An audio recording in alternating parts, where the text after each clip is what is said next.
Hi there, and welcome to Outlaw Icons, where history whispers in the dark.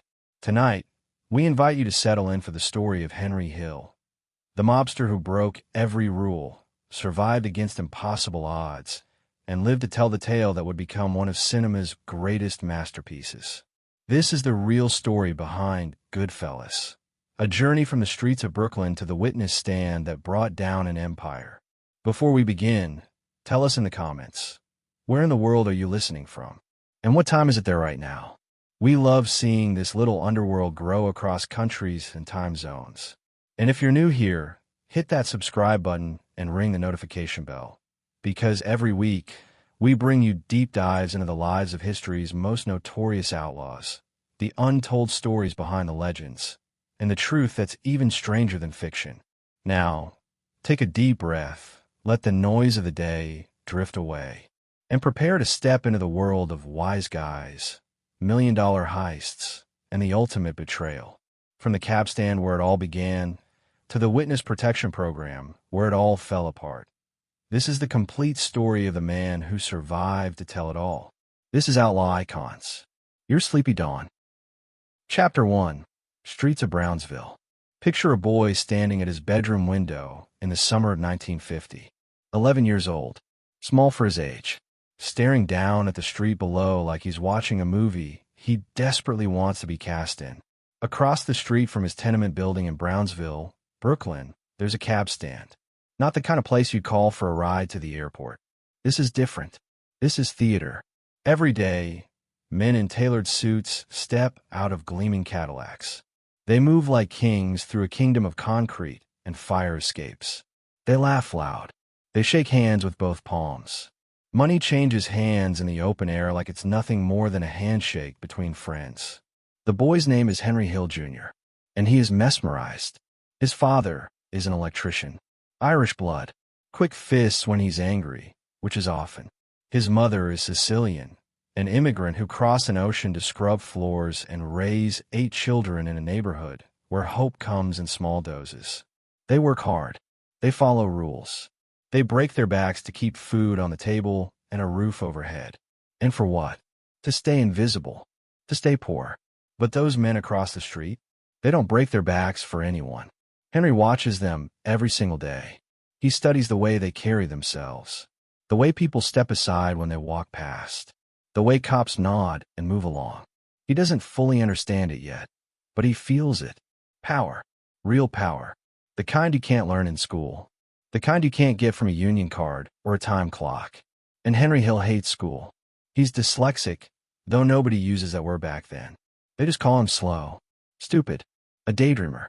The letters on the page twist and blur. His teachers give up on him early. His classmates mock him. Every day in that classroom feels like drowning in slow motion. But across the street, that's a different kind of education. One that doesn't require reading. One that rewards cunning over spelling. Loyalty over grammar. One morning, Henry doesn't go to school. He crosses the street instead. He walks right up to that cab stand like he belongs there. Like he's been rehearsing this moment in his head for months. Because he has. He asks for a job. Any job. He'll sweep floors. He'll run errands. He'll do whatever they need. Just let him in. The men look at him. This scrawny kid with hungry eyes. They could laugh. They could tell him to get lost. But they don't. Because they recognize something in him. Something useful. Hunger. Ambition. The kind of desperation that makes a person willing to do things others won't. They give him a broom. That's how it starts. Not with a gun or a heist or a body. With a broom. Henry sweeps the floor of that cab stand like it's the most important job in the world. Because to him, it is. He listens. He watches. He learns the language of the street. The codes. The gestures. Who gets respect? Who gets ignored? Who gets hurt? One of the men takes notice. His name is Paul Vario, a captain in the Lucchese crime family. Thick build, calm demeanor. The kind of man who never raises his voice because he never has to. People listen the first time. Vario runs the cab stand as a front for his real business. Loan sharking, gambling, hijacking, extortion. A criminal empire disguised as a taxi dispatch. And now, Henry Hill is part of it. At first, it's small things. Delivering messages. Picking up packages. Nothing that would land him in prison. Just enough to prove he can be trusted. Just enough to make him feel like he's crossed an invisible line that separates him from his father's world.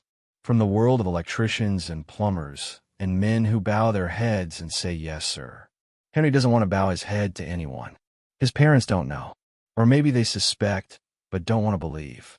His mother keeps packing his school lunch. His father keeps asking about homework. Henry keeps lying. Every morning, he walks out the door with his books under his arm.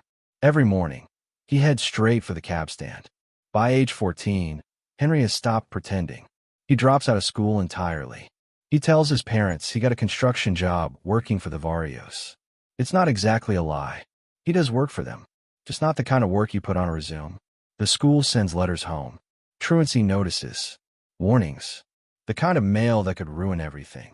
But the men at the cab stand take care of it. They intercept Henry's mailman one afternoon. Not with violence. With persuasion. With a quiet conversation over espresso at a corner pizzeria.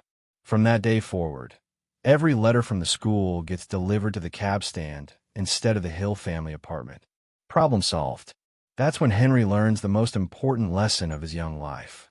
Rules are only rules if you can't get around them. And if you know the right people, you can get around anything. He starts making real money. Not much by mob standards, but a fortune for a kid his age. He buys clothes. Nice ones. He styles his hair with pomade. He walks taller. He feels different. At home, his siblings still share bedrooms and hand-me-down shoes. But Henry has cash in his pocket and respect on the street. His father finds out eventually. Of course he does. A letter slips through. A teacher makes a phone call. The truth comes crashing down like a sledgehammer. Henry's father is furious. Not just angry. Terrified. He knows what those men across the street really are. He knows what they do to people who cross them. He knows his son is dancing with devils. He beats Henry. Hard. The kind of beating that leaves marks. The kind meant to teach a lesson that words can't. But it doesn't work. It never works. Because the next day, Henry shows up at the cab stand with bruises on his face and fire in his eyes. The men see him. They ask what happened. Henry tells them. And they make sure it never happens again. Not with threats. Not with violence. With protection. From that moment on, Henry Hill is not just some kid who sweeps floors. He's under the wing of Paul Vario. And that means something. That means his father can't touch him. That means the neighborhood looks at him differently. That means he's halfway in. But here's the thing about being halfway in. It's the most dangerous place to be. Because you can't go back. The old world won't take you. And the new world hasn't fully claimed you yet. You're suspended between two lives. 1 foot in daylight. 1 foot in shadow. And Henry Hill, he's about to step all the way into the dark. By 1955, Henry is no longer the boy at the window. He's part of the machinery. He knows the names, the faces, the hierarchy. He understands that there are rules, even in a world without rules. He learns that loyalty is currency. That silence is survival. That respect is earned in blood and kept through fear. But there's something else he learns too. Something that will haunt him for the rest of his life. He learns that once you're in, you can never really get out. Not without consequences. Not without losing everything. Not without becoming the one thing the mob hates more than cops. A rat. But that's still decades away. Right now, Henry Hill is just a kid who traded a classroom for a cab stand. A broom for a future. A father's dream for a gangster's promise. And he's never felt more alive. Chapter 2. The Cab Stand Years. The year 1955 marks the point of no return. Henry Hill is 12 years old, and he's made his choice. School is a memory. His father's world is a prison he's escaped. The cab stand across the street has become his universe. And Paul Vario has become something close to a father figure. The kind of father who teaches you how to survive in a world where survival means breaking laws most people don't even know exist. Henry's day starts before sunrise. While other kids his age are still asleep, dreaming about baseball games and summer vacation, Henry is already dressed and out the door. He walks through Brownsville like he owns a piece of it, because in a way he does. The shopkeepers nod. The old men playing cards on folding tables acknowledge him with subtle gestures. He's no longer just another kid from the neighborhood. He's connected. And in 1950s Brooklyn, being connected means everything. At the cab stand, the real education begins. This isn't about reading or math or history from a textbook. This is about understanding human nature, about reading a room, about knowing when to speak and when to disappear into the background. Henry learns to make coffee exactly how each man likes it. He learns which newspapers to buy and which sections matter. He learns that the racing forms get delivered before anything else. He learns that some conversations stop the moment he walks into a room. And that's okay, because that means he's not trusted yet. But he will be. Paul Vario runs his operation with the precision of a corporate executive. Except his corporation deals in cash only. No paper trails. No tax returns. No accountability to anyone except the men above him in the Lucchese family hierarchy. Vario owns legitimate businesses too. A pizzeria, a florist shop, a used car lot. All fronts for the real money. The gambling operation alone pulls in thousands of dollars a week. Working men betting paychecks on football games and horse races they'll never win. Vario doesn't force anyone to gamble. He just makes it available, makes it easy, makes it feel like friendship until the debt piles up and friendship turns into something else entirely. Henry watches how it works. A man places a bet. The man loses. The man promises to pay next week. Next week comes and the man still doesn't have the money. That's when the interest starts. 5%, 10%, 20%. The numbers grow like a tumor.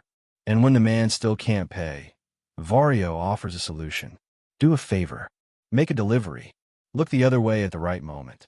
Suddenly, the gambler becomes an accomplice. The debt gets paid in loyalty instead of cash. It's brilliant in its cruelty. And Henry absorbs every lesson. He starts running errands that matter, delivering envelopes stuffed with cash to various locations across Brooklyn and Queens. He never asks what's inside. That's rule number 1. You don't ask questions.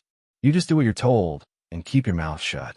The envelopes could contain payoffs to cops, bribes to union officials, protection money collected from local businesses. Henry doesn't need to know. He just needs to be reliable. And he is. Week after week, month after month, Henry proves himself. He's never late. He never loses a package. He never talks about what he sees or hears. In a world where loose lips can get you killed, Henry Hill becomes known as someone who understands the code, the unofficial rules that govern organized crime. Omerta, the vow of silence. Break it and you're dead. Simple as that. By age 13, Henry is making more money than his father. He's got cash in his pockets at all times. He starts buying things. Nice shoes. A leather jacket. He gives money to his mother. Tells her it's from his construction job. She takes it without asking too many questions because times are hard and 8 kids need to eat. His father knows better. His father sees what's happening. But what can he do? The men across the street have made it clear that Henry is under their protection now. Touching him means going to war with the Lucchese family. And that's not a war an electrician for Brooklyn can win. The cab stand becomes Henry's second home. Sometimes his first. He's there before the sun comes up, and he's there long after it goes down. He learns the rhythms of the operation. Morning is for collecting debts from the previous night's gambling. Afternoons are for planning. Who needs to be leaned on? Which trucks are worth hijacking? Which businesses are late on their protection payments? Evenings are when the money gets counted, when the envelopes get prepared for delivery up the chain of command. Henry watches it all. He's a ghost in the room, present but trusted enough to be there, but not important enough to be considered a threat. He meets the other young guys coming up through the ranks, teenagers and 20-somethings who've chosen this life just like he has. They teach him things the older men won't. How to pick a lock, how to hotwire a car, how to spot an undercover cop from a block away. These skills feel like superpowers to a kid from Brownsville. Skills that separate him from the straight world, the civilian world, the boring world of people who follow rules and get nothing in return. But it's not all education and errands. There are moments of violence. Brief, sudden, brutal. Henry witnesses his first beating when he's 13 years old. a man who borrowed money and tried to skip town. They bring him to a warehouse near the docks. Henry is told to wait outside, but he hears everything. The pleading, the threats, the sound of fists and boots connecting with flesh and bone. When the man is dragged out, his face is unrecognizable. Henry feels sick, but he doesn't show it. Showing weakness in this world is dangerous. You swallow your fear. You bear your conscience. You become what they need you to be. And what they need is someone who won't flinch. The violence serves a purpose. It's not random.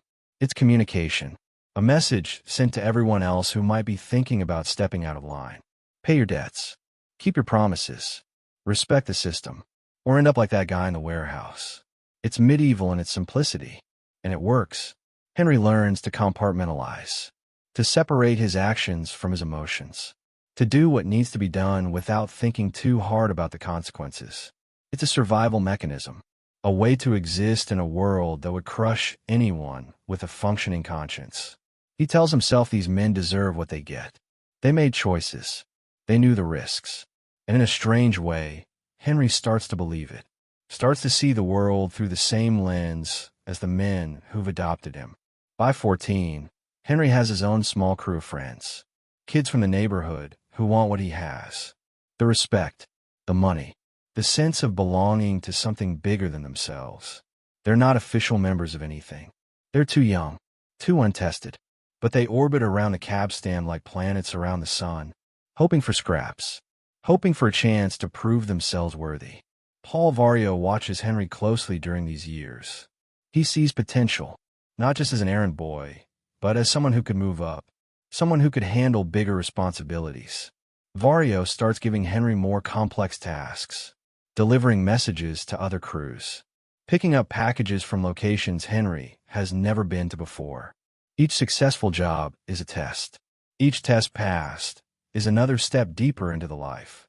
But there's a problem Henry doesn't fully understand yet, a problem that will define his entire existence in the mob.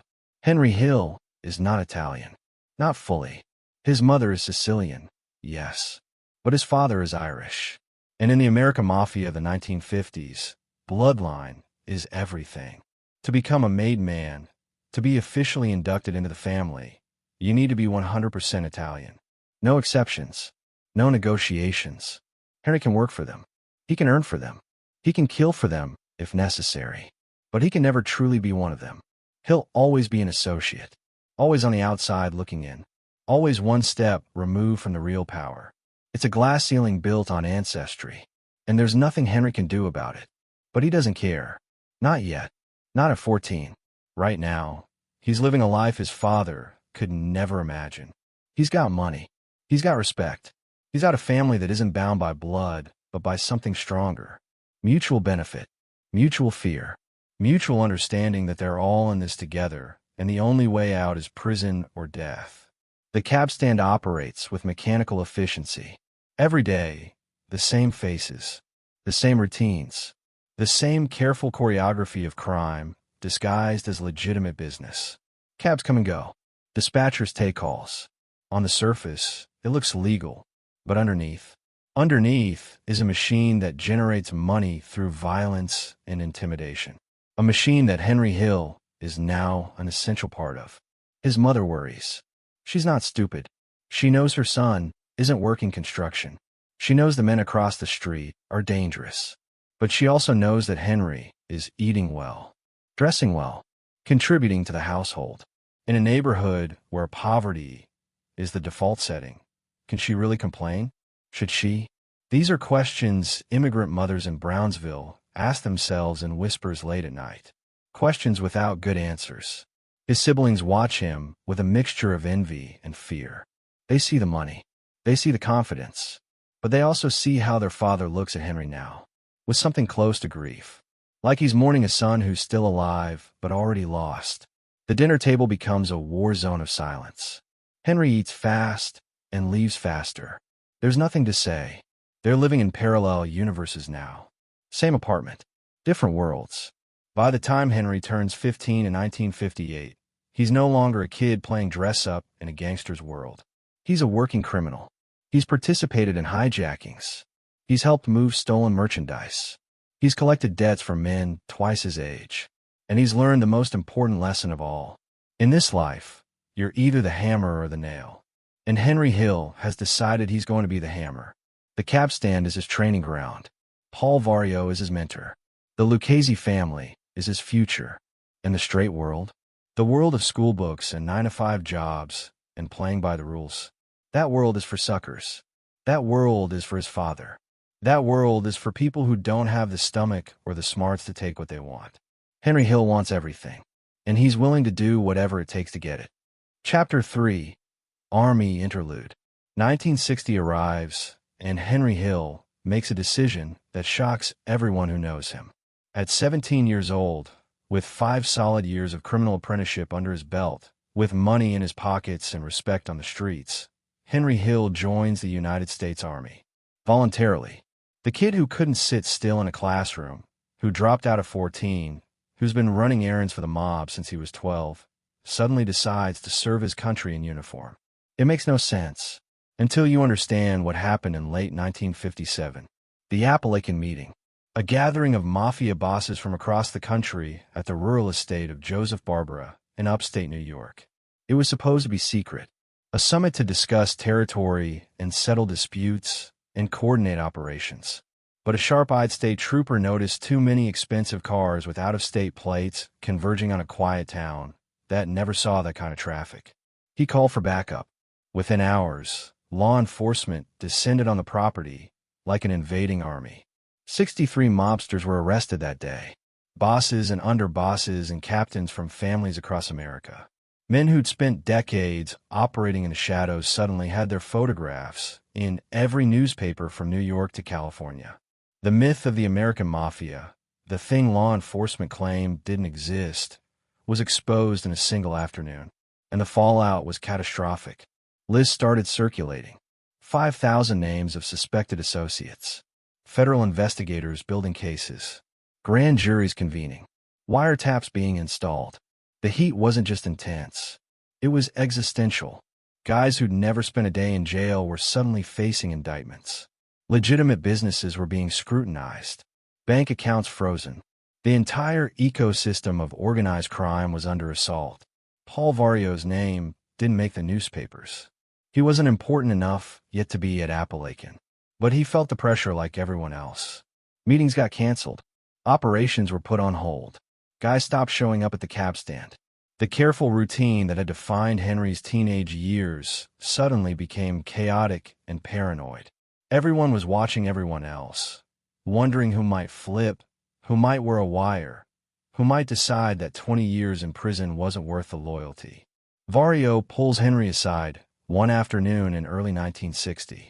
The cab stand is nearly empty. The usual crowd has scattered. Vario speaks in that calm, measured tone he always uses. The kind of voice that makes you lean in to listen. He tells Henry it might be smart to disappear for a while. Not forever. Just until things cool down. Until the feds move on to some other investigation. Until the heat becomes manageable again. He doesn't order Henry to leave. Vario never orders. He suggests. He advises. But Henry understands the subtext. Getting out of New York for a few years isn't just smart. It's survival. If the feds are building a case against Vario's crew, anyone associated with the cab stand becomes a target. And Henry, despite his youth, has been around long enough to be on somebody's radar. Better to vanish now than to get caught up in something that could send him to prison before he's old enough to buy a legal drink. So Henry enlists. The army is perfect for what he needs. It's legitimate. It's patriotic. It's the kind of thing that makes parents proud and keeps federal investigators from paying attention. Who's going to suspect a kid serving his country of being a mobster? The uniform becomes camouflage. Not from the enemy. From the law. Basic training is hell for someone like Henry. He's used to autonomy. To making his own schedule. To being respected.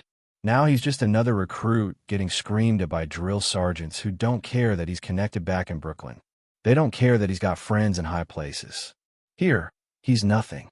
Less than nothing. He's a body that needs to be broken down and rebuilt into something useful for the United States military. Henry hates every minute of it. The early mornings. The physical conditioning.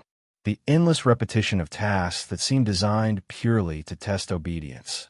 He's not used to following orders from people he doesn't respect. In Vario's world, respect is earned through fear or loyalty or results. Here, respect comes from rank, from a stripe on a sleeve. It's arbitrary and it infuriates him. But he adapts, because adaptation is survival, and Henry Hill knows how to survive. He learns to keep his head down, to do what he's told without complaint, to blend into the machinery of military life the same way he blended into the background at the cab stand when important conversations were happening. He becomes invisible, competent but unremarkable, the kind of soldier who doesn't get noticed for good reasons or bad ones. What the Army doesn't know is that Henry never really leaves his old life behind. He can't. It's in his blood now. During his first leave, he goes straight back to Brooklyn, straight back to the cab stand. Nothing has changed, except the faces have gotten more cautious. The operation's more subtle. Vario is still there, still running things, still making money. The Appalachian investigation has led to some arrests, but the machine keeps functioning. It always does.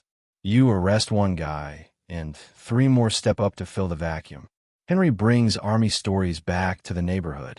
Training exercises, fellow soldiers, places he's been stationed.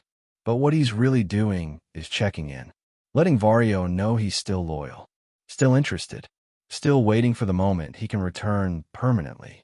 And Vario appreciates it. He keeps Henry updated on crew business. Who's moving up? Who's gotten pinched? Who's making money? It's a lifeline for Henry, a reminder that his real life is waiting for him back in Brooklyn.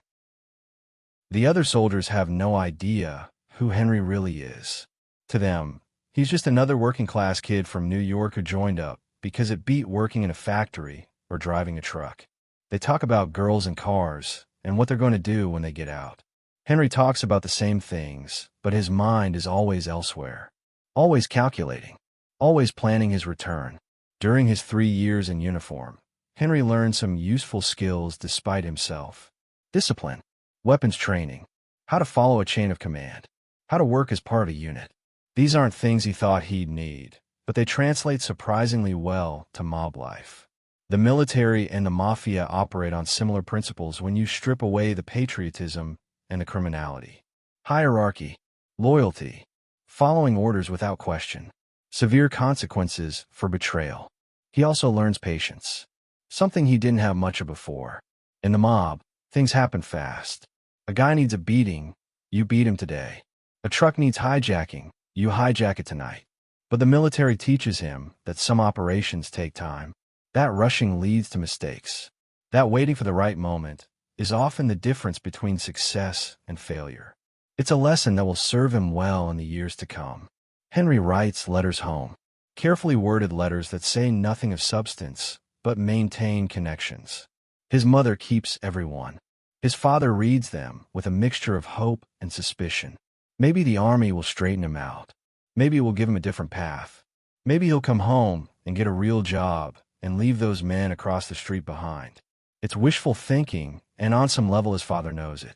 But hope is a powerful drug for parents watching their children make terrible choices. The truth is Henry counts the days until his discharge like a prisoner marking time on a cell wall. Every day in uniform is a day away from where he wants to be, away from the money, the action, the respect. He's not here to become a better person. He's here to wait out the storm. And the storm is finally starting to pass. By 1963, the Appalachian fallout has settled into a new normal. Some guys went to prison. Most didn't.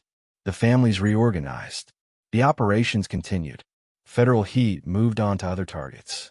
Cuba, the Soviets, civil rights movements.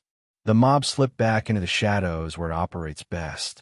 And Henry's discharge papers finally come through. He's 20 years old. He served 3 years in the Army without incident. He's got an honorable discharge and a clean record. On paper, he's a veteran who deserves respect and opportunity. In reality, he's a mobster who's been in exile, and he's coming home hungry. The bus ride back to Brooklyn feels longer than any deployment. Henry stares out the window, watching America roll past. Small towns, industrial cities, farmland, all of it meaningless to him. His America is 5 square miles of Brooklyn. That's his country. That's where his allegiance lies. When he finally walks back into the cab stand in his civilian clothes with his duffel bag over his shoulder, Paul Vario is sitting in the same chair he was sitting in 3 years ago. Like time hasn't moved. Like Henry never left. Vario looks up, smiles, offers his hand. Welcome back. 2 words. That's all it takes. Henry's exile is over. His real life is beginning again. And this time, there's no basic training. No drill sergeants. No rules except the ones that matter. The Army gave him discipline and patience and weapons training. The mob is about to give him opportunity. Within days, Henry is back in the rotation, running errands, making deliveries, picking up where he left off. Except he's not picking up where he left off, because 3 years have passed, and he's not a kid anymore. He's a man with military experience, a man who's proven he can keep his mouth shut even when he's 1,000 miles away from the people who could hurt him for talking. That kind of loyalty is rare. That kind of reliability is valuable. Vario starts giving him bigger jobs almost immediately. Henry's not just delivering envelopes anymore. He's participating in hijackings, real operations with real risk and real rewards. The Army taught him how to follow orders and work as part of a team. Now he's using those skills to steal trucks full of merchandise that will get fenced through a network of crooked warehouses and discount stores across the city. His first hijacking is a cigarette truck. Simple target. Driver who's been paid to be in the wrong place at the wrong time. The truck gets diverted to a warehouse. The cargo gets unloaded. The cigarettes get distributed through Vario's network. Henry's cut is $5,000. More money than he made in a year working for the Army. And it took 6 hours from start to finish. This is what he's been waiting for. This is what 3 years in uniform bought him. Not a better future. A better criminal career. The Army was never going to save Henry Hill. It was never meant to. It was just a place to hide until the coast was clear. And now the coast is clear, and Henry Hill is back where he belongs. In the life. In the action. In the only world that's ever made sense to him. And this time, he's not sweeping floors or making coffee. This time, he's earning. Really earning. The kind of money that makes you dangerous. The kind of money that makes you important. The kind of money that makes you a target. Chapter 4. Return to the life.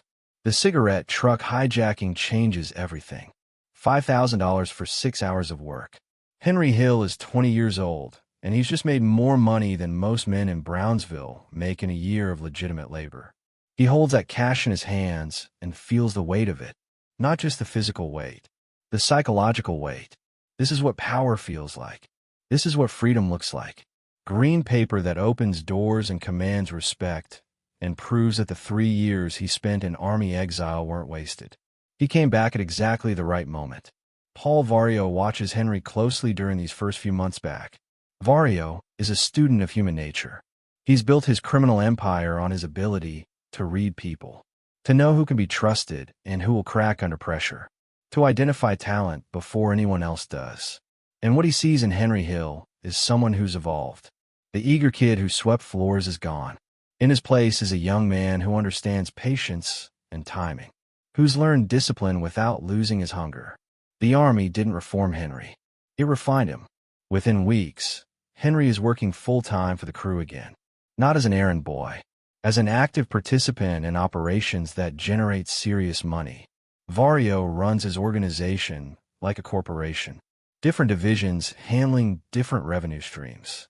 Gambling, loan sharking, labor racketeering, hijacking. Each operation requires personnel who understand their role and execute without drama. Henry slots into the hijacking crew like he was born for it. The operation is elegant in its simplicity. You identify targets worth stealing. Trucks carrying high-value merchandise that can be moved quickly through underground markets. Cigarettes, alcohol, electronics, designer clothing, pharmaceuticals, items that people want and will buy without asking questions about where they came from. Then you identify the weak link in the supply chain, usually the driver. Guys making $12 an hour to haul $100,000 worth of cargo across state lines. Guys with gambling debts or mistresses or drug habits. Guys who can be bought. You approach them carefully. Feel them out. Make it clear that cooperation pays better than loyalty to some faceless corporation that barely knows their name. Most drivers fold immediately. The ones who don't, you find another target. Violence is expensive and attracts attention. Better to find someone willing to play ball than to force the issue. And there's always someone willing to play ball. Once you've got the driver, the rest is choreography. The truck takes a wrong turn. Ends up at a warehouse nobody's watching. The cargo gets unloaded by a crew wearing gloves and moving fast. Within an hour, the truck is found abandoned in some industrial parking lot. The driver gives a statement to police about being forced off the road by armed men. Everyone knows he's lying. Nobody can prove it. The insurance company pays out. The corporation eats the loss. The merchandise ends up in discount stores and corner bodegas across 3 states. And the crew splits the profit. Henry's role varies depending on the job. Sometimes he's surveillance, watching the target location for days to identify patterns. When trucks arrive, when security changes shifts, when a warehouse is most vulnerable. Other times he's part of the crew doing the actual unloading. Physical labor that needs to happen fast and quiet. And occasionally, he's the one making contact with the driver, the face of the operation, the guy who makes the pitch and negotiates the payout. He's good at all of it. The surveillance requires patience he learned in the Army. Sitting in a car for 12 hours watching nothing happen until finally something does. The physical work is easy. He's young and strong and motivated by the promise of a payday. But the negotiation?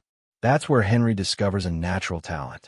He knows how to read people, how to find their pressure points. He doesn't threaten, doesn't need to.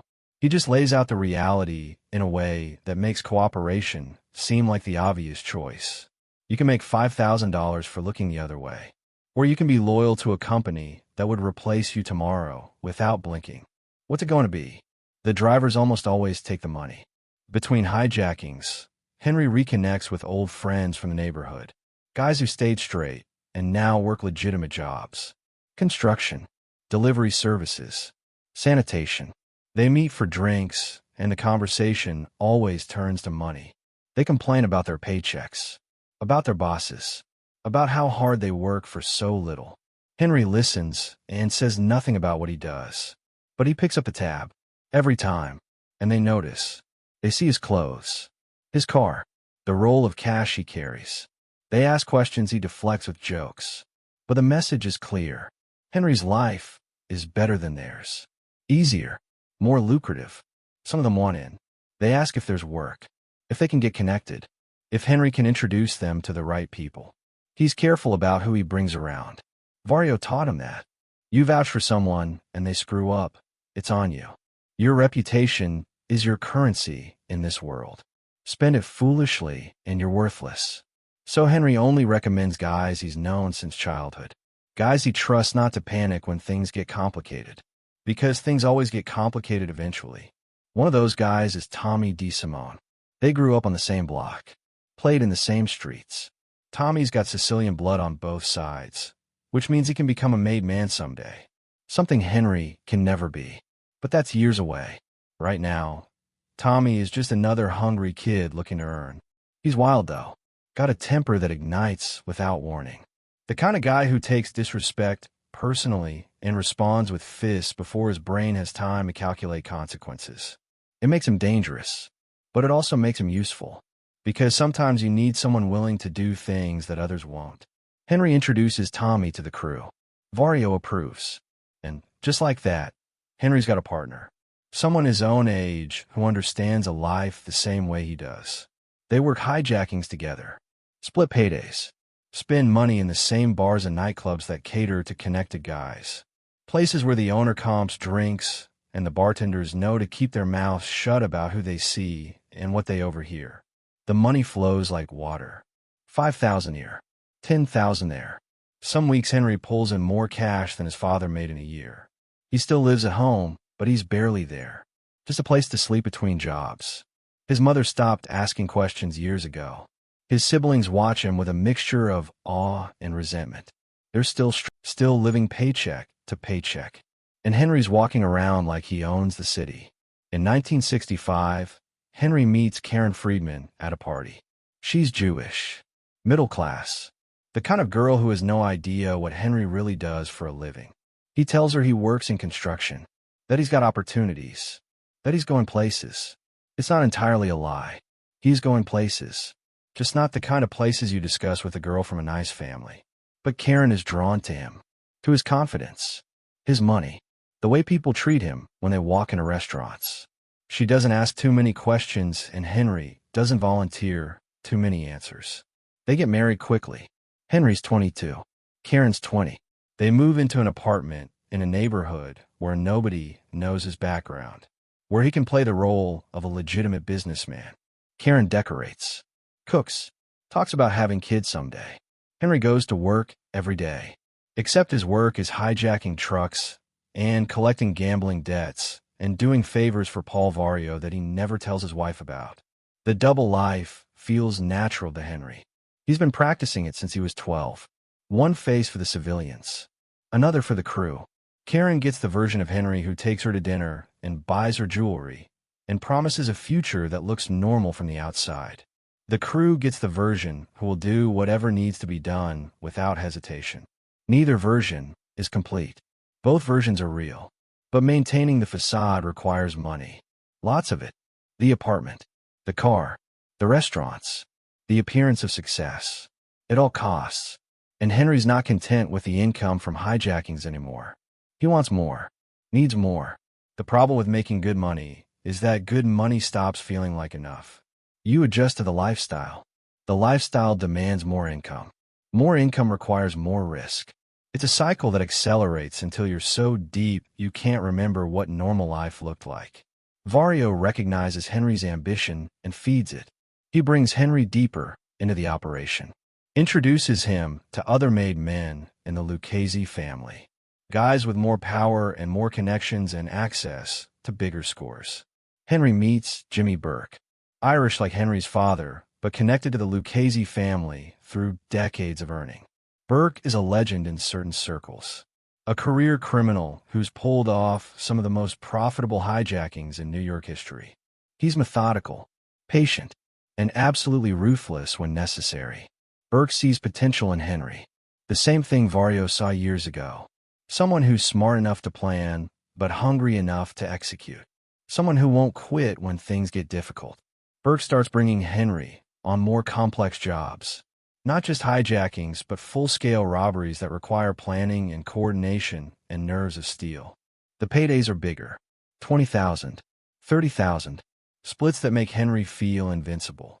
In 1967, Burke presents Henry with an opportunity that will change everything. Air France operates a cargo facility at Kennedy Airport. Every day, planes arrive carrying merchandise from Europe. High-end goods, currency, valuables being shipped to stores and banks across America. The security is tight, but not impossible. And Burke has an inside man, someone who works in a cargo facility and knows the schedules and the blind spots and exactly when the most valuable shipments arrive. The job requires a crew of 6. Burke, Henry, Tommy DeSimone, 3 others who've proven themselves on smaller operations. They spend weeks planning, studying the facility, timing security patrols, identifying escape routes. This isn't a random hijacking. This is a military operation disguised as a robbery. And the potential take?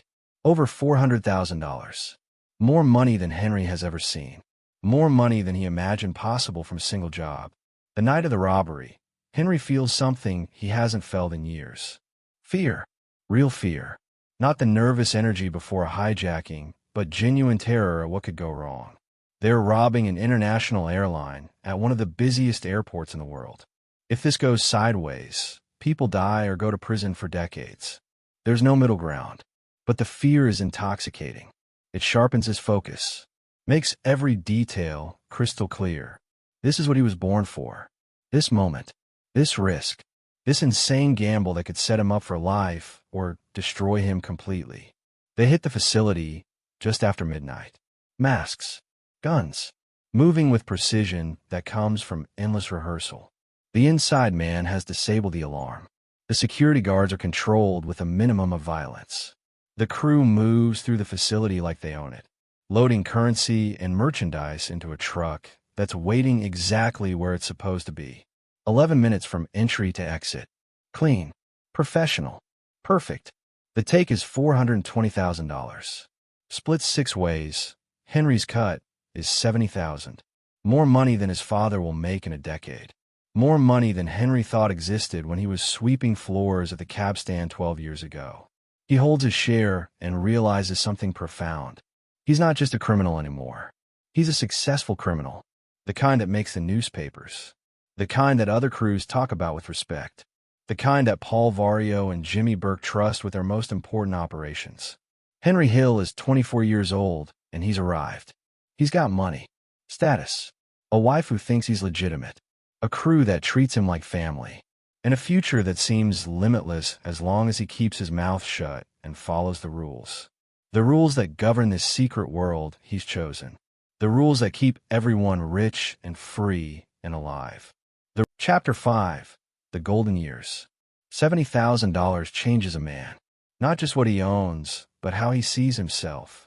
Henry Hill walks out of that Air France job in 1967, and he's no longer just another associate grinding for scraps. He's an earner, a player, someone who gets called for the big jobs because he's proven he won't fold when the pressure mounts.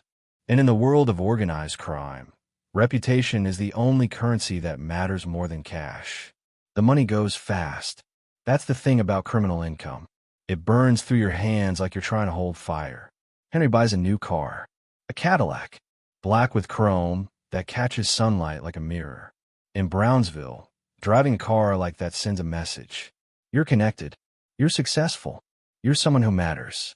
Karen loves it. She has no idea that the car costs more than most people's annual salary. She just knows her husband is doing well in construction. Real well. The apartment gets upgraded too. They move to a better neighborhood. More space. Better furniture. Karen decorates with the enthusiasm of someone who believes this is what success looks like. Normal success. The kind built on hard work and smart decisions. Henry lets her believe it. What's she going to do with the truth? The truth would shatter the illusion, and Henry needs that illusion. Needs a place where he can pretend to be something other than what he is. But most of the money goes into the lifestyle. The restaurants. The clubs. The constant parade of nights that blur together into a montage of excess. Henry and Tommy DeSimone become fixtures at mob-connected establishments across Brooklyn and Queens. Places where made men gather to conduct business over expensive meals and cheaper women. Where cash changes hands under tables and nobody asks questions about where it came from. Henry picks up tabs for entire tables. Orders bottles of wine he can't pronounce. Tips waiters $100 for bringing bread. It's performance. Theater designed to project success and power. And it works. Paul Vario watches this transformation with the pride of a father watching his son graduate. Henry has become exactly what Vario hoped he'd become. A reliable earner who understands the rules and generates income without creating problems. Vario brings Henry into more operations. Not just hijackings now. Loan sharking, gambling, labor racketeering. The full spectrum of Lucchese family business. Each operation requires a different skill set, and Henry proves adaptable to all of them. The loan sharking is particularly lucrative. The concept is medieval but effective. Someone needs money fast. A gambling debt, a business expense, medical bills, whatever. Banks won't touch them because they're high risk. But Vario will. He'll loan $50,000 today. Except it's not really a loan. It's a trap. The interest is 5 points a week. That's 5%. Every week. Compound. Do the math, and it's criminal. Which is exactly what it is. But desperate people don't do math. They just see $50,000 that solves their immediate problem. What they don't see is the long-term nightmare. That $50,000 becomes $52,500 after 1 week.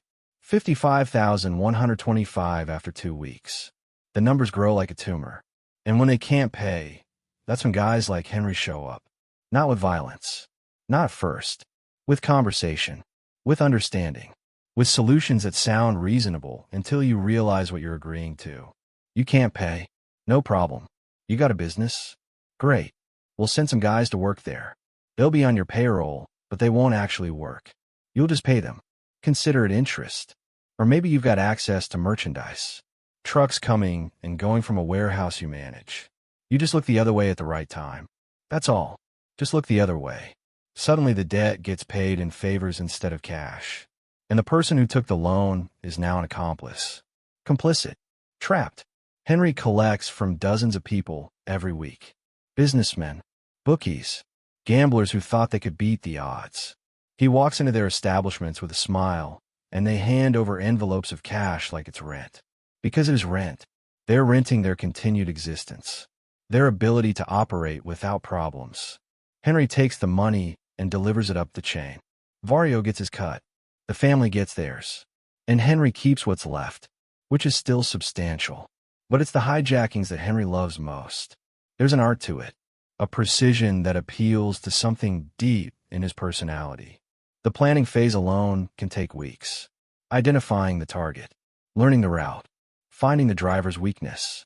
Then the execution, the adrenaline rush of pulling it off. The satisfaction of watching a truck full of merchandise get unloaded and disappeared into the underground economy within hours. It feels like beating the system, like outsmarting the entire legitimate world.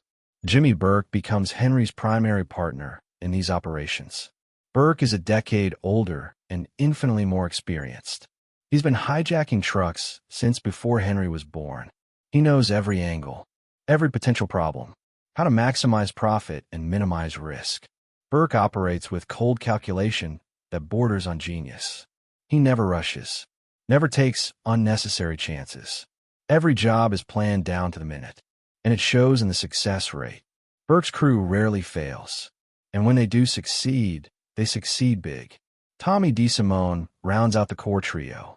If Burke is the brain and Henry is the coordinator, Tommy is the muscle, the enforcer, the guy who makes things happen through intimidation when persuasion fails.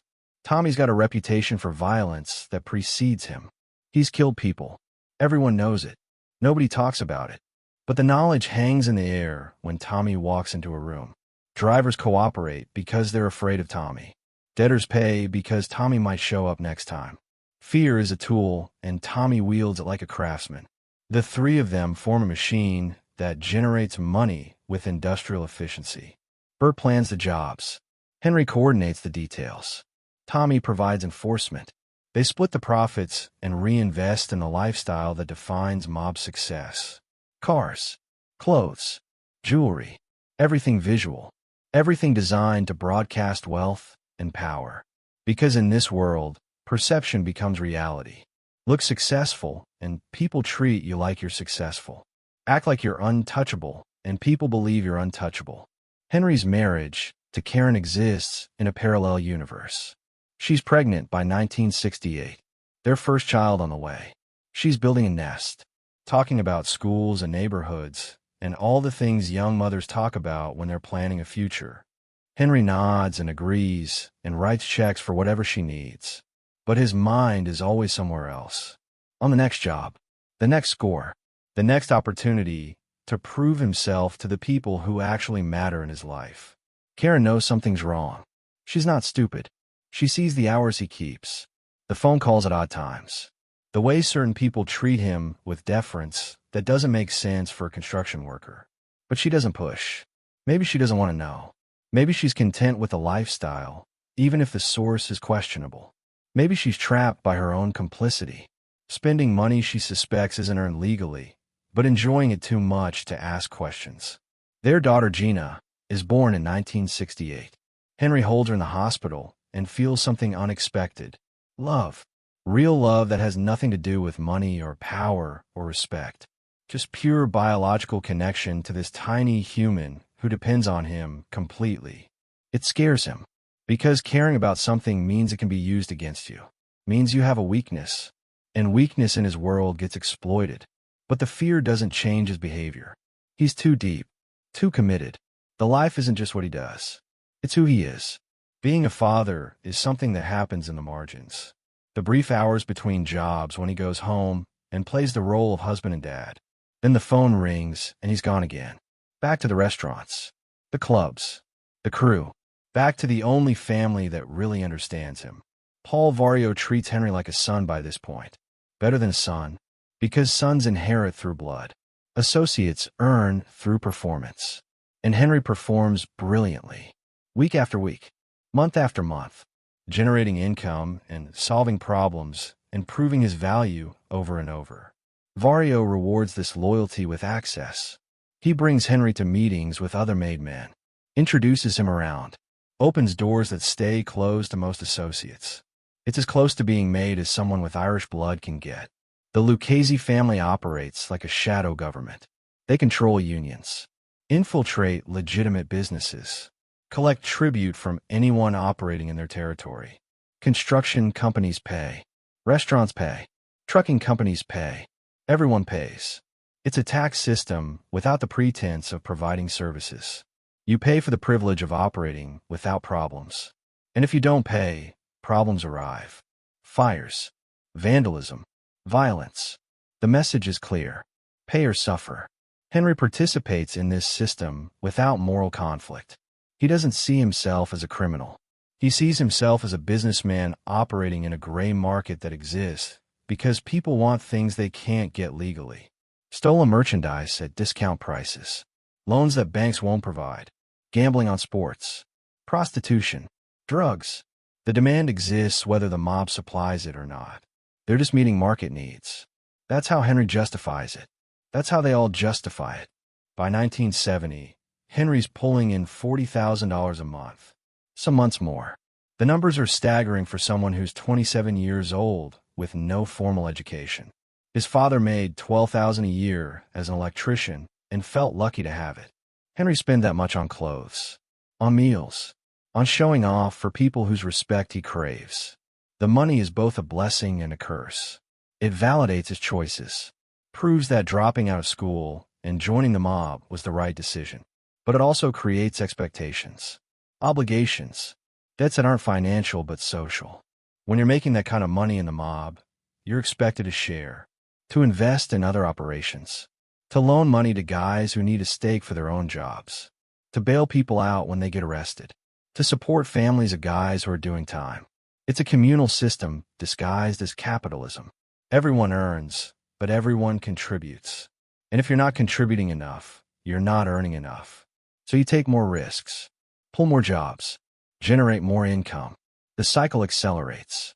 Their son Greg is born in 1969. 2 kids now. A wife. A home. The trappings of legitimate middle-class life built on a foundation of crime. Henry loves his children in a distant, abstract way. He provides for them, buys them things, shows up for birthdays and holidays. But he's not present. Not really. His body is there, but his mind is always somewhere else. Calculating, planning, worrying about the next job or the last one, wondering who might be cooperating with the FBI, who might be wearing a wire, who might be the weak link that brings everything crashing down. Because that's the thing about the golden years. They feel permanent when you're living them. Like the money will always flow and the cops will always be one step behind and your luck will never run out. But underneath the surface, cracks are forming. Guys are getting arrested, making deals. The FBI is developing new techniques. Wiretaps, surveillance, informants. The game is changing and Henry's too drunk on success to notice.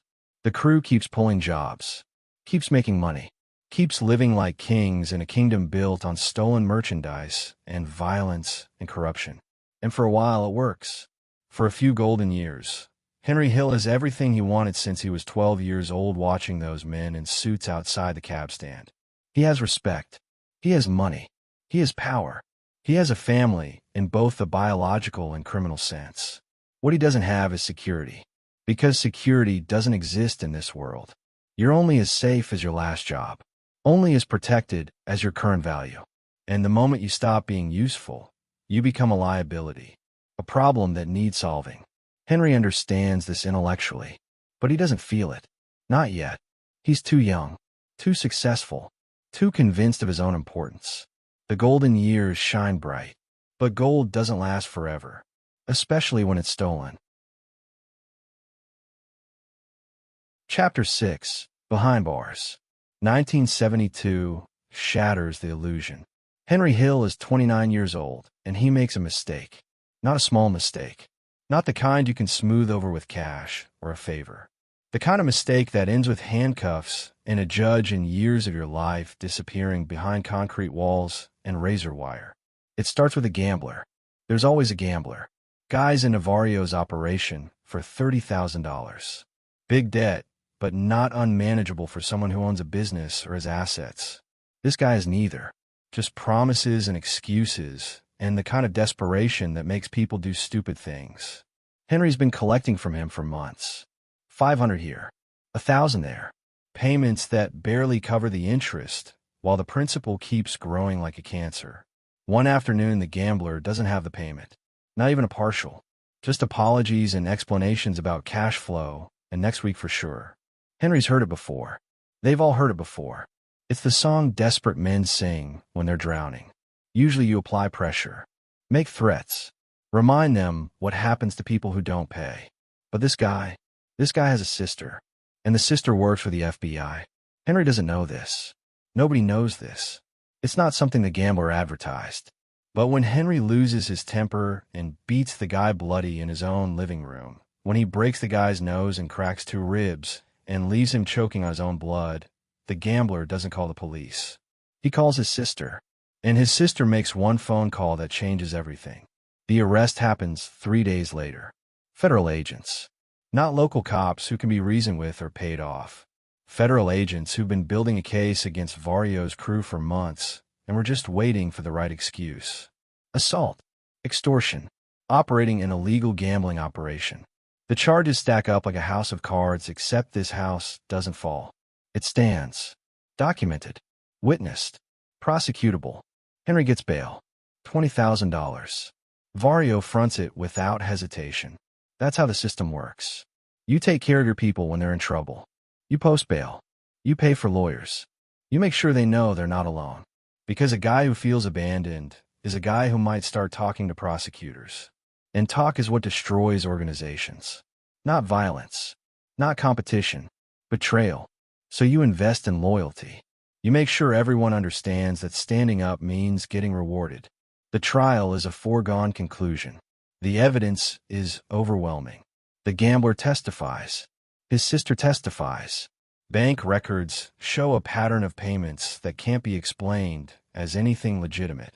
Henry's lawyer does what he can, but there's no defense for beating a man half to death over a gambling debt. The jury deliberates for 4 hours. Guilty on all counts. The judge sentences Henry to 10 years in federal prison. 10 years. A decade. Henry's 29. He'll be 39 when he gets out if he serves the full sentence. His daughter Gina will be a teenager. His son Greg will be in middle school. Karen will be 40. An entire life will happen without him. But that's not what Henry thinks about when the marshals take him into custody. He thinks about maintaining his status. About showing strength. About proving to everyone watching that prison doesn't break Henry Hill. The bus ride to the Federal Correctional Institution feels longer than any deployment he did in the Army. Except this time there's no discharge date to count down to. Just good behavior and parole boards and the grinding uncertainty of the appeals process. Henry stares out the window at freedom disappearing behind him and realizes something profound. This is part of the job. Prison isn't an aberration. It's a cost of doing business. Every mobster does time eventually. It's expected, almost required. You can't really be respected in the life until you've done a stretch. Proven you can handle it. Proven you won't break. The facility is minimum security. Federal prison for white-collar criminals and nonviolent offenders. Which is a joke because everyone knows organized crime figures are anything but nonviolent. But they get classified based on the charges they're convicted of, not the crimes everyone knows they committed. So Henry ends up in a place that's more like a college campus than a maximum security hellhole. Dormitory-style housing. Recreation facilities. A library. Jobs that pay pennies but give you something to do besides count the hours. What Henry discovers immediately is that prison operates on the same principles as the street. Hierarchy. Respect. Money. Except the currency is different. Cigarettes. Favors. Access to contraband. And connect to guys like Henry arrive with built-in status. The guards know who he is, who he works for. They know that causing problems for Henry means causing problems for Paul Vario. And causing problems for Paul Vario means causing problems for themselves or their families. So Henry gets treated differently. Better. Cell assignments that are more private. Work details that are less grueling. Access to phones at times when other inmates aren't allowed. It's corruption at a cellular level. Guards on Vario's payroll, making $20,000 a year, supplementing their income with cash payments to look the other way. To deliver messages. To smuggle in food from outside. Real food. Not prison cafeteria garbage, but steaks and pasta, and wine smuggled in bottles that officially don't exist. Henry eats better in prison than most people eat free. Sleeps better. Has more privileges than guards who are theoretically in charge. Within weeks, Henry's cell becomes a social club. Other connected guys gather there, after work details. They play cards, share food, conduct business like they're in a restaurant instead of a federal facility. And actual business gets done, because prison doesn't stop the operations on the outside. It just requires different communication methods. Messages get passed through lawyers, through visitors, through guards who will relay information for the right price. Henry stays plugged into Vario's crew, even behind bars. He meets guys from other families. Gambino, Colombo, Bonanno, Genovese. All the major New York organizations have representatives doing time for various crimes. And in prison, the usual territorial disputes don't apply. Everyone's facing the same enemy, the same system. So there's cooperation, information sharing, networking that will pay dividends when everyone gets out. Henry makes connections that will open doors later, learns about operations in other cities, develops relationships with people who can move merchandise or provide services that Vario's crew doesn't handle. The most important connection Henry makes is with drug dealers. Not street-level guys, but serious operators moving serious weight. Cocaine, heroin, marijuana. Quantities measured in kilograms and pounds rather than grams and ounces. These guys are serving long sentences. 10 years. 15. 20. They're not getting out anytime soon. But they still have contacts on the outside. Networks that continue operating while they're incarcerated. And they need partners. People who can move product. People with distribution channels already in place. Henry listens, learns, takes mental notes about suppliers and prices and profit margins that make hijacking trucks look like amateur hour. A successful hijacking might net $50,000 for a crew of 6. That's $8,000 per person before expenses. Good money. But cocaine? You invest $20,000 in product and move it for $60,000. $40,000 profit from one transaction. And you can do multiple transactions per week if you've got the distribution network. It's tempting. Incredibly tempting. But it's also forbidden. Paul Vario has a strict rule about drugs. Nobody in his crew deals.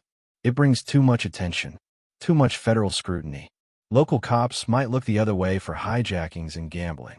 Federal agencies don't play that game with narcotics. One drug arrest can bring down an entire organization through conspiracy charges and aggressive prosecution. So Vario's rule is absolute. Stay away from drugs or get out of the crew. Henry files the information away for later. Doesn't commit to anything. Just listens and learns and builds relationships. Because that's what prison is really for. Networking. Education.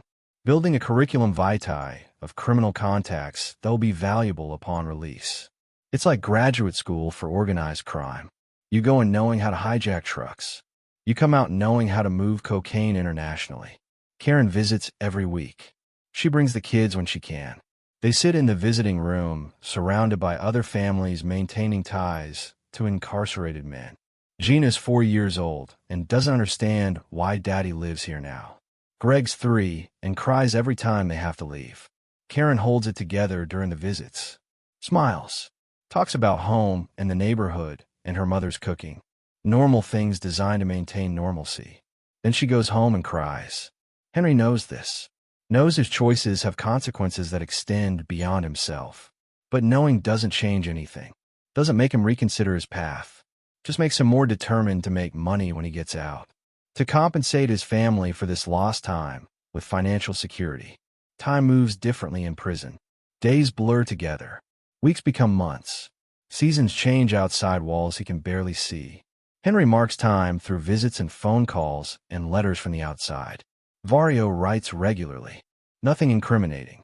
Just coded messages about construction jobs and business opportunities. Everyone knows the mail gets read. The phones get monitored. So you speak in metaphors. In references only the intended recipient understands. It's a language unto itself. Henry gets transferred twice during his sentence. Different facilities as space becomes available or security classifications change.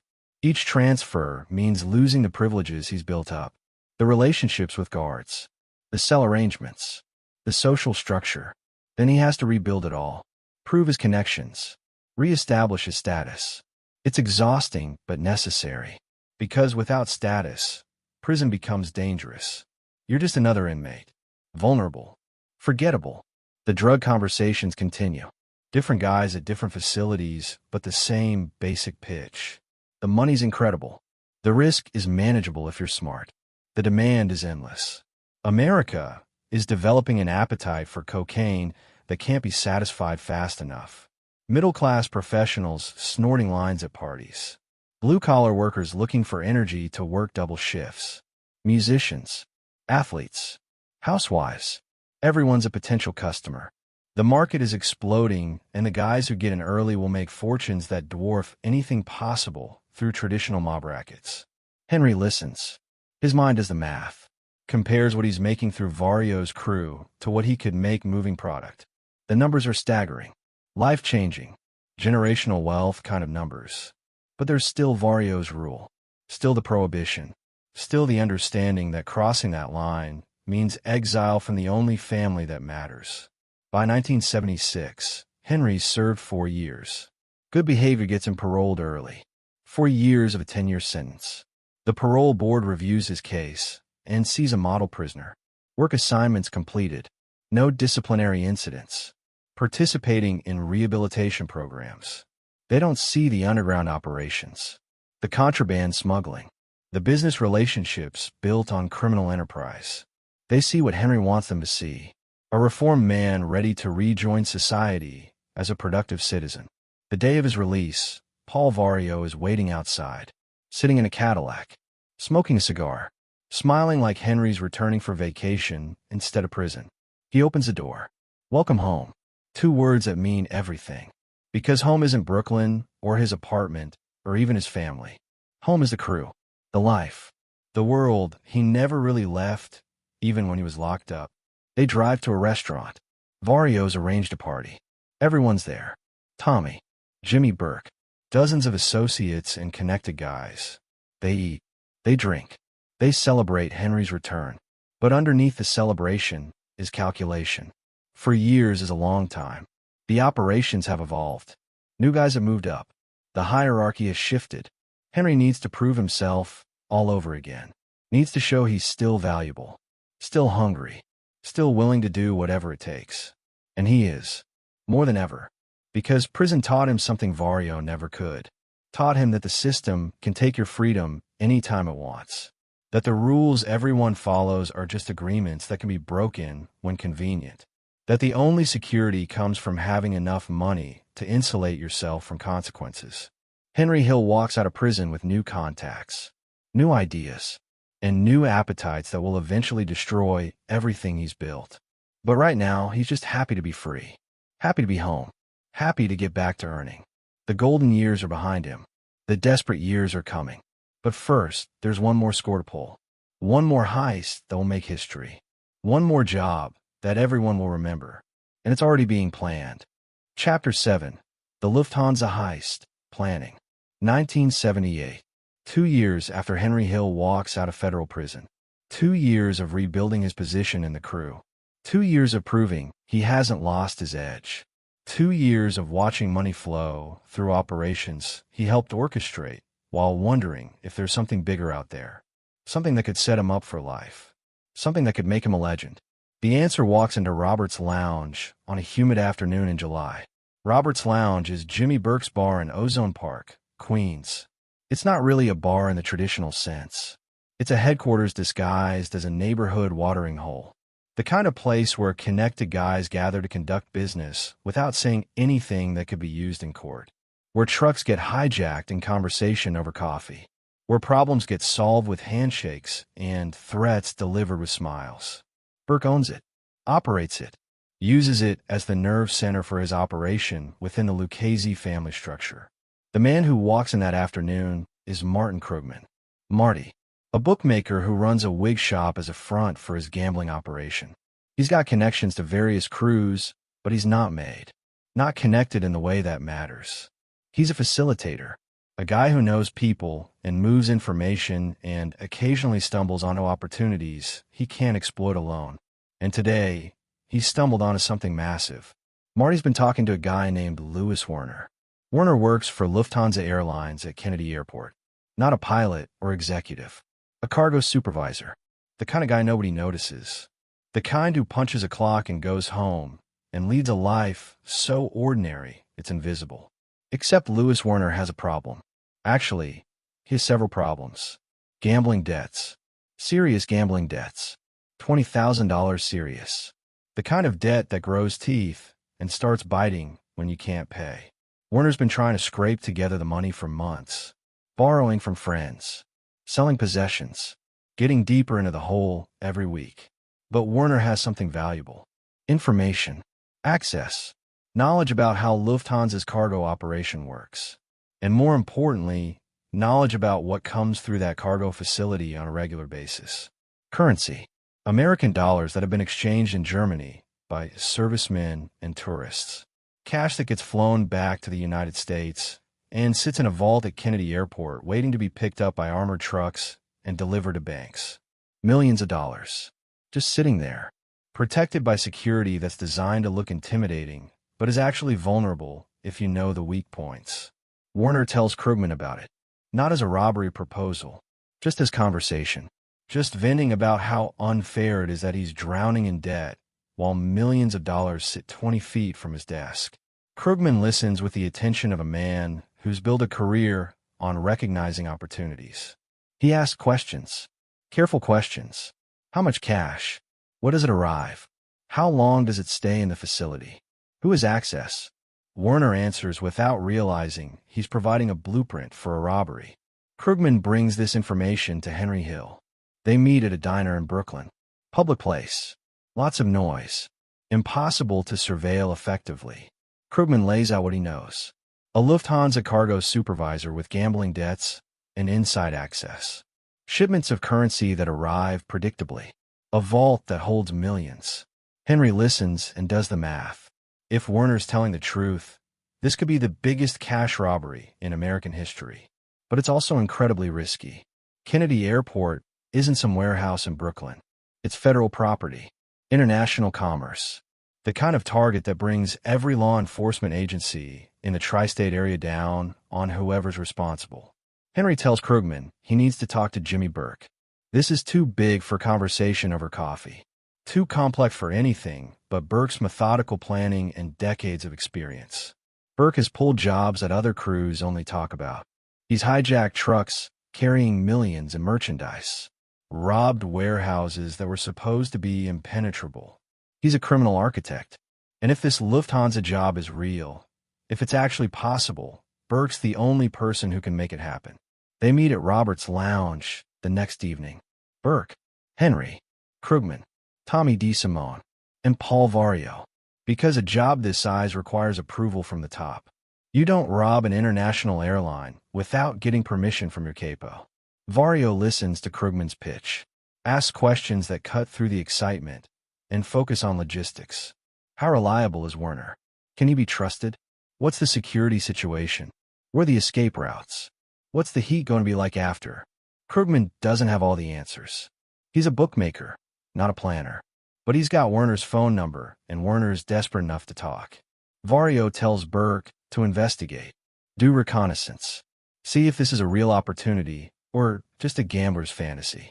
And if it's real, if it's actually possible, then plan it properly. No rushing. No shortcuts. This is the kind of job that gets planned for months. The kind where every detail matters because one mistake means life in prison or worse. Burke takes the assignment like a general preparing for war. He starts with Werner. A meeting arranged through Krugman at a diner near the airport. Burke doesn't threaten, doesn't need to. He just asks questions and evaluates whether Werner can be trusted. Werner's terrified, but also hopeful. If this job happens, if the crew actually pulls it off, his gambling debt disappears. More than disappears. He gets paid. Burke promises 10% of the take.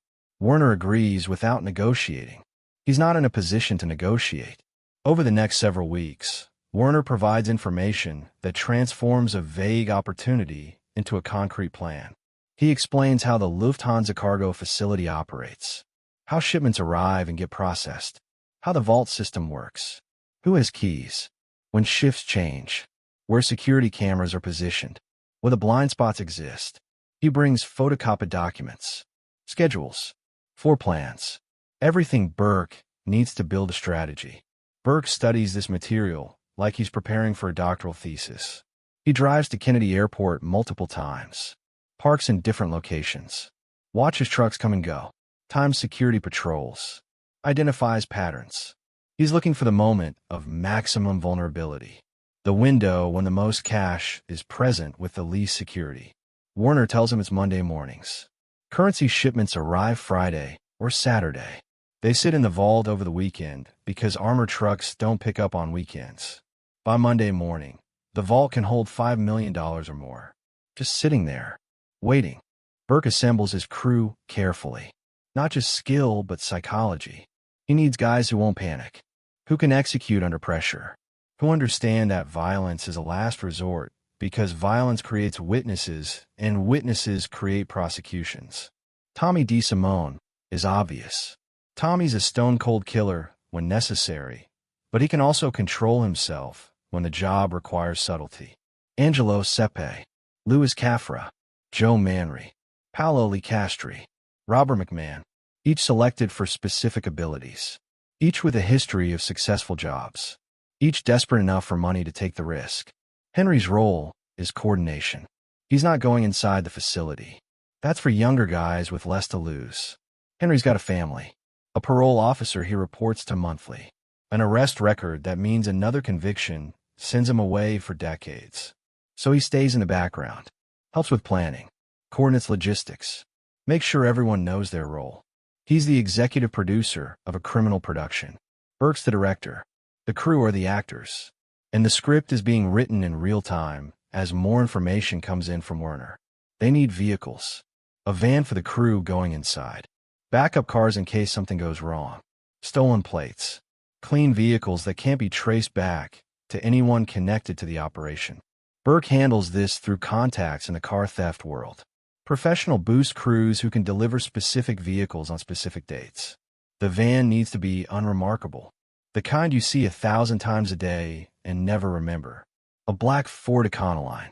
Perfect for blending in at an airport at 3 in the morning. They need weapons.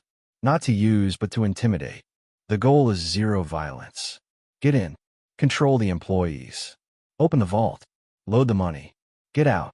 No shooting unless absolutely necessary. Burke acquires pistols and shotguns through black market dealers who specialize in untraceable firearms. Guns that have had serial numbers removed. Guns that can't be connected to any previous crimes. Each crew member will be armed, but instructed that weapons are for show. For control, not for killing. They need a place to transfer the money after the robbery. The van used in the heist can't be the van used to transport the money afterward. Too risky. Too easily identified. So Burke arranges a warehouse in Queens. Private location. No witnesses. The crew will drive the van there immediately after the heist. Transfer the money to Burke's personal vehicle. Then the van gets disposed of. Crushed in a junkyard owned by mob-connected guys who won't ask questions. Evidence destroyed within hours of the crime. The planning takes months. Burke is meticulous. Obsessive. He war games every scenario. What if security is different than Werner described? What if the vault has more locks than anticipated? What if police happen to be nearby when the crew exits? Every question gets answered with contingency plans, alternative routes, backup strategies. This is why Burke is successful, why he's never been convicted of the dozens of robberies everyone knows he committed. He plans for failure and executes for success. Werner provides one final piece of critical information in late November. A large currency shipment is scheduled to arrive Saturday, December 9th. Over $5 million. Maybe more. It'll sit in the vault all weekend. Monday morning, December 11th, is the perfect window. Minimal security. Maximum cash. Burke listens to this information and makes the decision. They're going. Monday, December 11th, 1978. 3 in the morning. This is happening. He gathers the crew at Robert's Lounge. Lays out the plan in detail. Who goes inside? Who drives? Who stays outside as lookout? What everyone does if something goes wrong. The split is predetermined. Burke gets the largest share. He's the architect, the boss. Everyone else gets cuts based on their role. Werner gets his 10% for providing access and information. Krugman gets a finder's fee. The crew members split what's left. If the take is $5 million, everyone walks away with life-changing money. Enough to retire. Enough to disappear if necessary. But Burke emphasizes one non-negotiable rule. Silence. Nobody talks about this job. Not to girlfriends. Not to wives.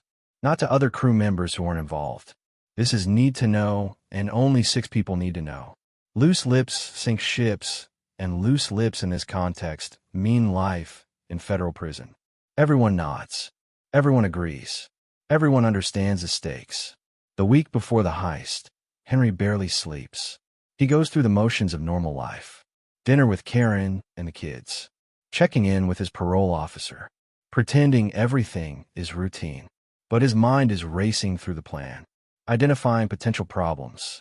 Worrying about variables they can't control. What if Werner panicked and told someone? What if the FBI is already watching? What if this is a setup? Burke remains calm. He's pulled bigger jobs. Taken bigger risks. This is just another operation. Complex, but manageable. Risky, but calculated. The potential reward justifies the danger. And if it goes wrong, if they get caught, that's the game. You know the stakes when you sit down at the table. Nobody's being forced to participate. Everyone's choosing this path. December 10th arrives. The crew does final preparations. The vehicles are ready. The weapons are ready. The vault information is confirmed. Werner calls from a payphone.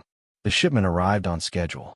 $5.8 million sitting in the Lufthansa cargo vault. Burke makes the final decision. We're green. Tomorrow morning, 3 a.m. Everyone meet at the designated location by 2:30. No alcohol tonight. No drugs. Get rest. Stay sharp. This is the biggest job any of them will ever pull. Henry goes home. Kisses Karen goodnight. Looks in on his sleeping children. Gina's 10 years old. Greg's 9. They have no idea their father is about to participate in the largest cash robbery in American history. No idea that tomorrow will change everything. That the money from this job will flow through their lives like water. That it will also bring attention that destroys everything. The clock ticks toward 3 a.m. December 11th. Monday morning. Dark. Cold. The moment when everything changes. When a plan months in the making becomes reality. When 6 men walk into a cargo facility at Kennedy Airport and walk out with almost $6 million in cash and jewelry. When Henry Hill and Jimmy Burke and Tommy DeSimone cement their places in criminal history. The planning is over. The execution is about to begin. Chapter 8. The Lufthansa Heist Execution. 3 o'clock in the morning. December 11th, 1978. Kennedy Airport exists in that dead zone between the last flights of Sunday night and the first departures of Monday morning. The air is frozen, temperature hovering around 20 degrees. The kind of cold that makes metal brittle and breath visible and every sound sharper in the darkness. Perfect conditions for what's about to happen. The black Ford Econoline van sits in a parking lot half a mile from the Lufthansa cargo facility. 6 men inside wearing ski masks and gloves. Tommy DeSimone behind the wheel. Angelo Sepe riding shotgun. Louis Caffra, Joe Manry, Paolo Licastri, and Robert McMahon in the back. Each man carries a weapon. Each man knows exactly what he's supposed to do. They've rehearsed this. Gone over the plan dozens of times. But rehearsal is theory. This is reality. And reality has variables that can't be controlled. Jimmy Burke is not in the van. He's 3 miles away at a diner drinking coffee and establishing an alibi. If this goes wrong, if someone gets arrested, Burke needs distance. Plausible deniability. He orchestrated this operation, but his hands stay clean. That's how you survive decades in organized crime. You plan jobs. You coordinate logistics. But you let younger guys take the physical risk. Let them earn their reputation while you protect yours. Henry Hill is not in the van either. He's at Robert's Lounge with Paul Vario. Both of them waiting by the phone, ready to mobilize if something goes wrong, ready to provide bail money if someone gets arrested, ready to disappear if law enforcement comes looking. They're invested in this operation financially and strategically, but their involvement stays in the shadows. The official story, if there ever needs to be one, is that they know nothing about any robbery. At 3:12 a.m., the van pulls out of the parking lot. Headlights off, moving slowly through the industrial sections of the airport where cargo facilities cluster like concrete mushrooms. The Lufthansa building sits at the end of an access road. Building 261, a utilitarian structure designed for function rather than aesthetics. Loading docks, offices, and somewhere inside, a vault containing $5.8 million. Warner's information has been perfect so far. The access gate is exactly where he said it would be, secured with a padlock that's more symbolic than functional. Tommy stops the van 50 feet from the gate. Angelo gets out with bolt cutters, walks to the gate like he belongs there, like he's an employee arriving for an early shift.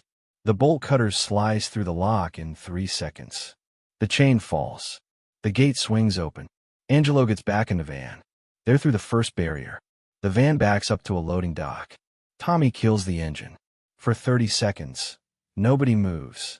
They're listening, looking for any indication that they've been noticed. Security patrols, police cruisers, anything that suggests this operation is compromised. But there's nothing, just industrial silence and the distant hum of planes taxiing on runways a mile away. The airport is alive, but this section is dead. Exactly as Warner promised. They exit the van. 6 masked men moving with practiced efficiency. Tommy and Angelo head for the main entrance. The others follow in formation.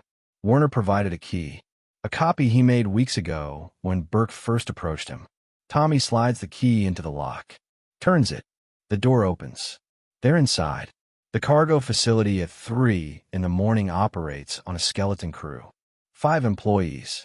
Night shift workers processing late arrivals and preparing early departures. Nobody expects trouble. Nobody's prepared for what walks through that door. Tommy and Angelo enter first. Weapons drawn, but not pointed. They're controlling the situation through presence rather than violence. The first employee they encounter is a cargo handler. Mid-50s. Probably been working this shift for 20 years. He looks up from his clipboard and freezes. Nobody move. Nobody scream. Nobody be a hero. Tommy's voice is calm, almost gentle. This is a robbery. We're professionals. We're not here to hurt anyone. Do what we say and everyone goes home safe. The cargo handler nods. Hands up, not resisting.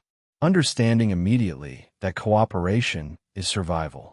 The crew moves through the facility room by room, gathering employees, herding them to the break room like cattle. Each person they encounter responds the same way. Shock, fear, compliance. Nobody reaches for an alarm. Nobody runs, because running means getting shot, and these men look like they'll shoot. The masks hide their faces, but not their competence. This is clearly not their first robbery. Within 8 minutes, all 5 employees are secured in the break room, hands bound with plastic zip ties. Sitting on the floor, one of the crew stays with them. Gun visible. Message clear. Stay quiet. Stay still. This will be over soon. The employees comply because what choice do they have? They're cargo handlers making $12 an hour. Lufthansa doesn't pay them enough to die for company money. The vault is the next challenge. It's a reinforced room with double-locked doors. Warner provided detailed information, but information and reality don't always match. Tommy locates the night shift supervisor, a man named Rudy Eirich, German national, been working for Lufthansa for 15 years. He has access to the vault. He has the keys, but he's also terrified, shaking so badly he can barely stand. Tommy speaks to him directly. Listen carefully. We know you have keys to the vault. We know the combination. We need you to open it. If you cooperate, this ends peacefully. If you resist, people get hurt. Your choice. Eric nods. He's not a hero. He's a supervisor who wants to see his family again. He fumbles with his keys, drops them, picks them up. His hands are shaking so violently he can barely insert the key into the first lock. Angelo steadies him. Calm down. Take your breath. We have time. Nobody's rushing you. The gentleness is strategic. A panicked employee makes mistakes, triggers alarms accidentally, does something stupid that complicates the situation. Better to keep him calm, keep him functional. Get the vault open and get out. The first lock disengages. Eric moves to the combination lock. He's trying to remember the sequence. His mind is blank with fear. Tommy presses the gun barrel against his spine. Not hard. Just a reminder. Focus. Remember. Do your job. Eric closes his eyes. Breathes. Starts turning the dial. Right. Left. Right. The mechanism clicks. The lock disengages. The vault door swings open. What they see inside exceeds expectations. The vault is organized with Germanic precision. Currency wrapped in bank straps, stacked on metal shelves. Boxes of jewelry, watches, diamonds, high-value items being shipped from Europe to American retailers. Werner said, 5 million. The reality looks like more. Significantly more.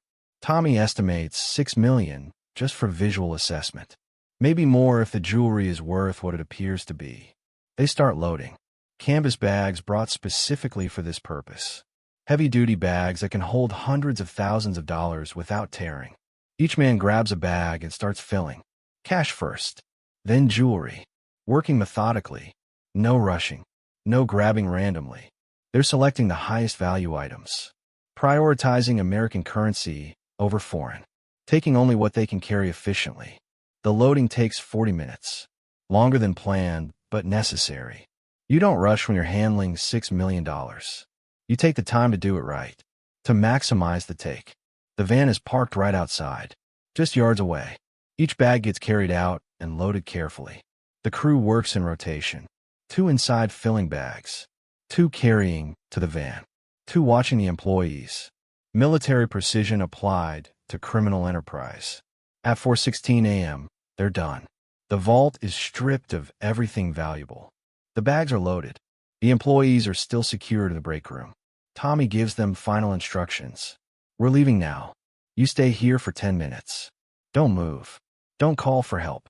We have people watching. If police show up in the next 10 minutes, we'll know someone talked. And we'll come back. Everyone understands. Everyone nods. The threat is implicit and effective. The crew exits the building. Loads into the van. Tommy starts the engine. They drive out the same way they came in. Through the cut gate. Down the access road. Headlights still off. Moving at exactly the speed limit. Not too fast. Not too slow. Just a van driving through an industrial area in the early morning. Nothing suspicious. Nothing memorable. They reach the main road at 4:23. 64 minutes from entry to exit. Longer than ideal, but successful. No shots fired. No injuries. No police. The perfect robbery. They drive to the warehouse in Queens. The location Burke selected weeks ago. Private. Isolated. No witnesses. Burke is waiting with his personal vehicle. A Cadillac with a trunk large enough to hold the bags. The transfer happens quickly. Bags from the van to the Cadillac. Burke doesn't count. Doesn't inventory. That comes later. Right now, speed matters more than accuracy. Get the money secure. Get the van disposed of. Get everyone dispersed before sunrise. The warehouse door closes. Burke drives away with $6 million in his trunk. The van is supposed to go to a junkyard. Supposed to be crushed within hours. Destroyed. Evidence eliminated. This is where the plan starts to unravel. Parnell Edwards. Stacks. A low-level associate who drove one of the backup vehicles. His job was simple. Take the van to the junkyard in New Jersey. Watch it get crushed. Make sure no evidence survives. Burke gave him explicit instructions. This happens tonight. immediately after the transfer. No delays. No excuses. This is the most important part of the operation. Destroy the evidence. But Stacks is high. He's been drinking. He's exhausted from the adrenaline of the operation and the reality of what they just pulled off. Instead of driving to New Jersey, he drives to his girlfriend's apartment in Brooklyn, parks the van on the street, plans to rest for a few hours, and then handle the disposal. It's a small deviation from the plan. A minor delay. What could hurt? The van sits on that Brooklyn street next to a fire hydrant. Illegal parking. The kind of thing cops notice on their morning patrols. At 7:30 a.m., a police officer spots it, runs the plates. They're stolen. He calls it in. Within an hour, the van is impounded. Forensics teams descend. They find fingerprints, footprints, fibers, everything the crew should have cleaned, but didn't because the van was supposed to be crushed. Evidence that will eventually connect law enforcement to Burke's crew. But that's hours away. Right now, the crew is celebrating. They gather at Robert's lounge. Burke opens the bags, starts counting. The take is even bigger than estimated. $5,875,000 in cash. Another $875,000 in jewelry. $6.75 million total. The largest cash robbery in American history. Split among the participants. Even the smallest shares are life-changing amounts. Henry gets his cut. $250,000. More money than he's ever seen. More than he imagined possible from a single job. He holds it and feels invincible. This is it. This is the score that sets him up forever. He can pay off debts, invest in legitimate businesses, create a buffer between his family and the street. This changes everything. Burke is already thinking differently.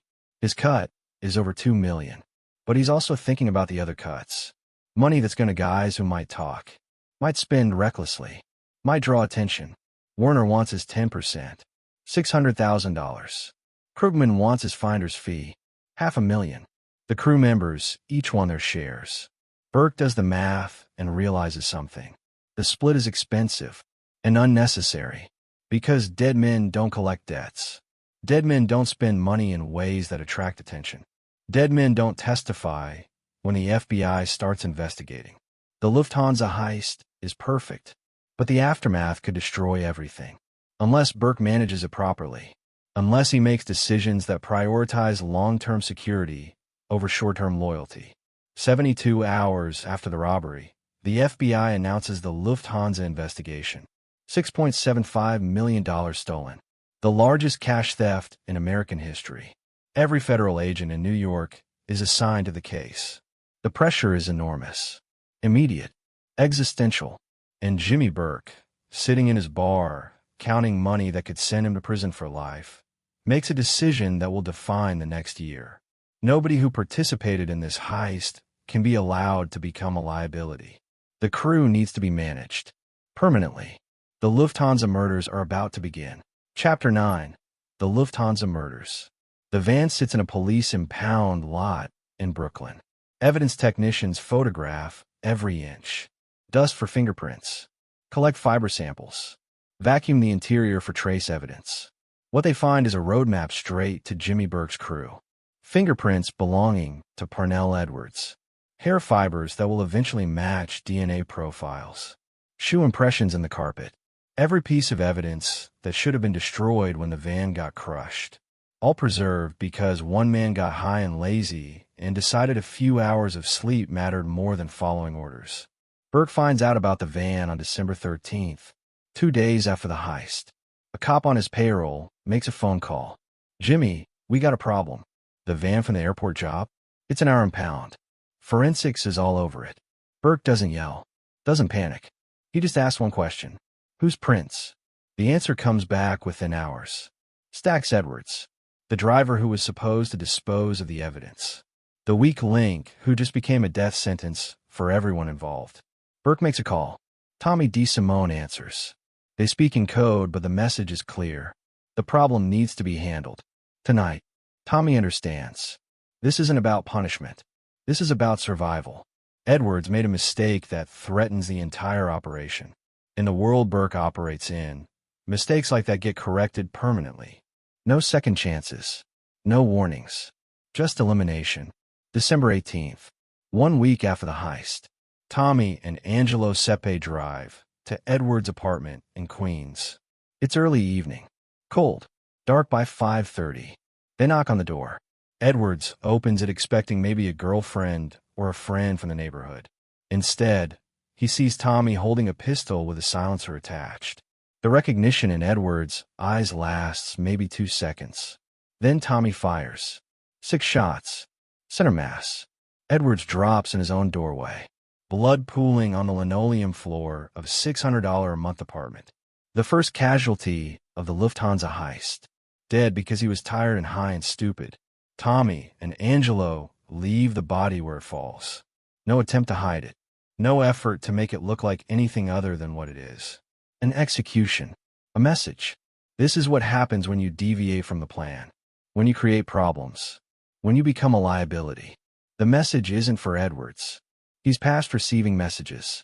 It's for everyone else involved in the heist. Follow the rules. Stay quiet. Or end up like Stacks. The murder makes the newspapers. Police find Edwards' body the next morning when neighbors complain about the door being open. Detectives work the scene, but they're not stupid. They know what this is. Organized crime cleanup. Someone got killed for screwing up. They start making connections.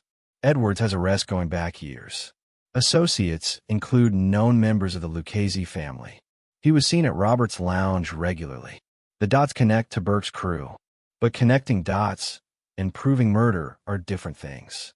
Without witnesses or physical evidence linking Burke or Tommy to the scene, the case stalls.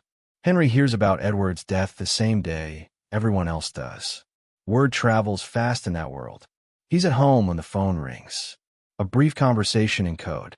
The problem got handled. Henry understands what that means. He hangs up and feels something he hasn't felt since he was a kid. Fear. Real fear. Because Edwards wasn't killed for talking to police.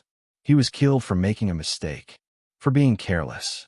And if Burke is willing to kill for carelessness, how far will he go to protect $6 million? The paranoia starts immediately. Burke becomes convinced that everyone who participated in the heist is a potential informant. Every conversation could be recorded. Every phone call could be tapped. He stops meeting people in public. Stops using phones entirely. All communication happens face to face in locations that change daily.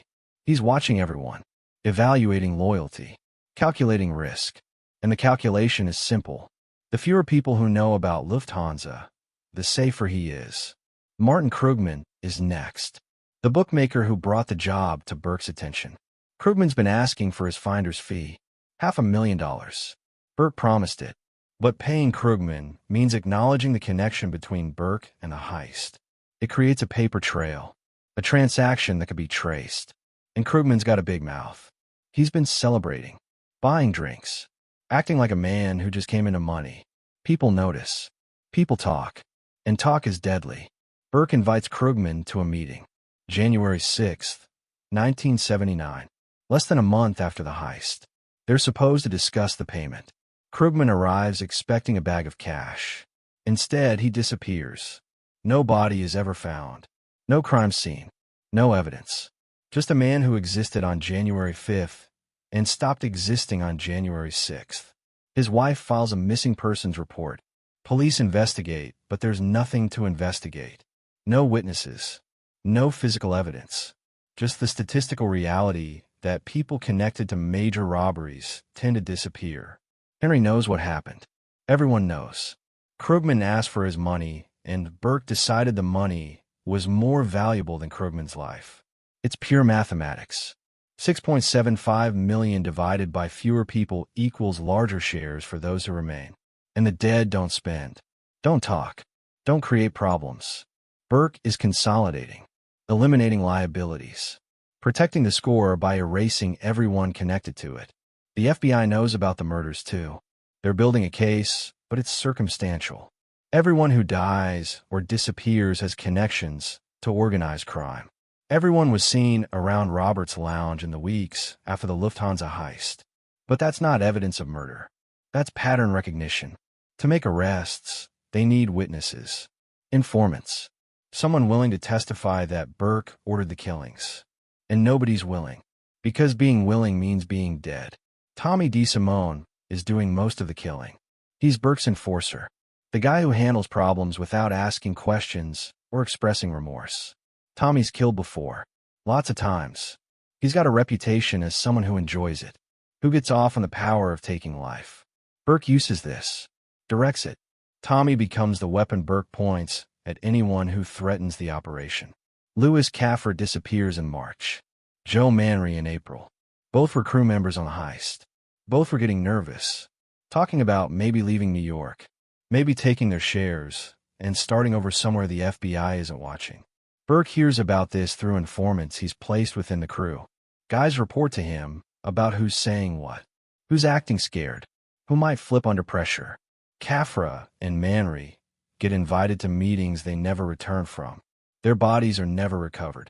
Just 2 more names added to the list of Lufthansa-connected disappearances. By summer of 1979, 8 people connected to the heist are dead or missing. The FBI knows Burke is responsible. They just can't prove it. They surveil Robert's lounge 24 hours a day. Follow Burke everywhere he goes.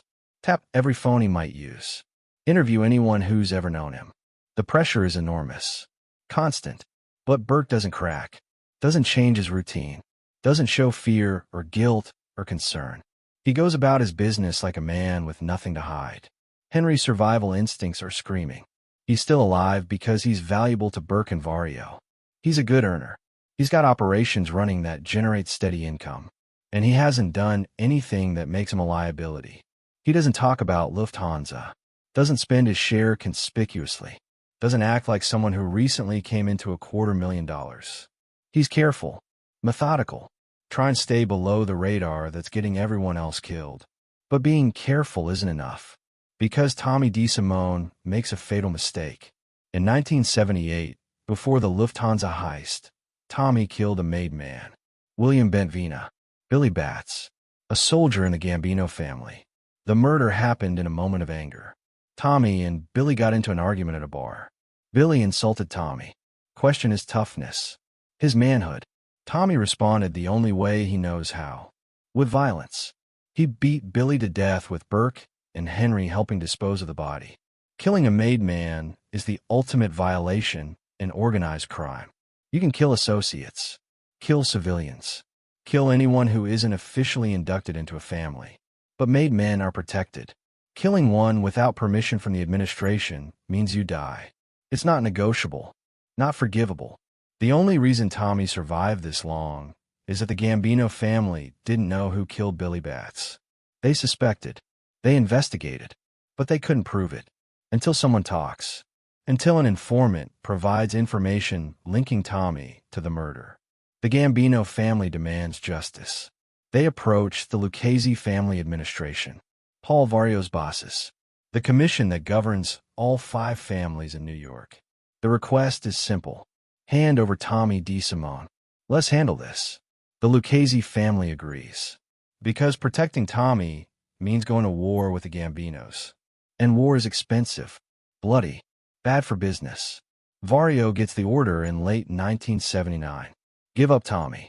Let the Gambinos have him. Vario's known Tommy for years. Watch him grow up. Used him for countless jobs. But business is business. Orders are orders. You don't defy the commission. You don't protect someone who killed a made man without authorization. Tommy has to go.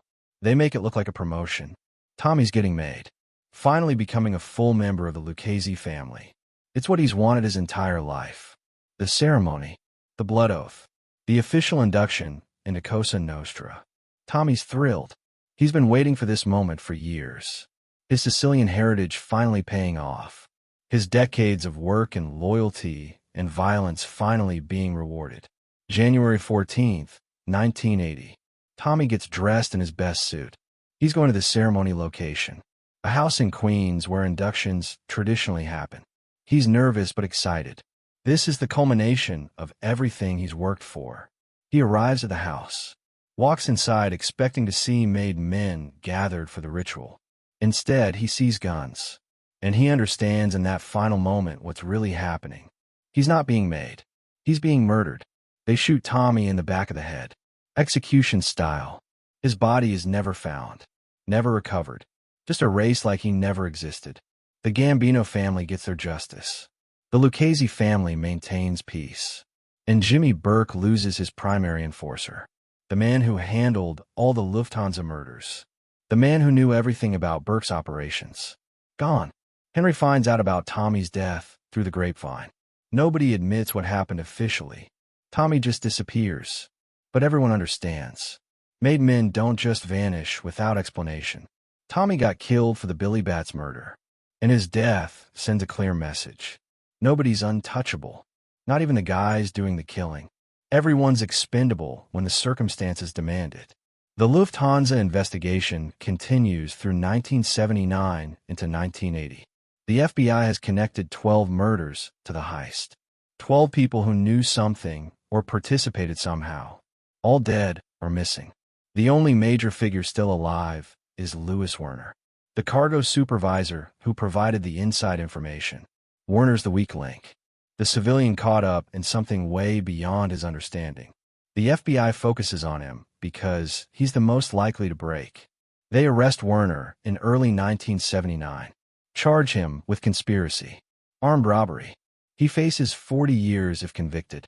His lawyer negotiates, but Werner won't cooperate. Won't name Burke or anyone else. Because he knows what cooperation means. It means his family gets killed. His wife. His kids.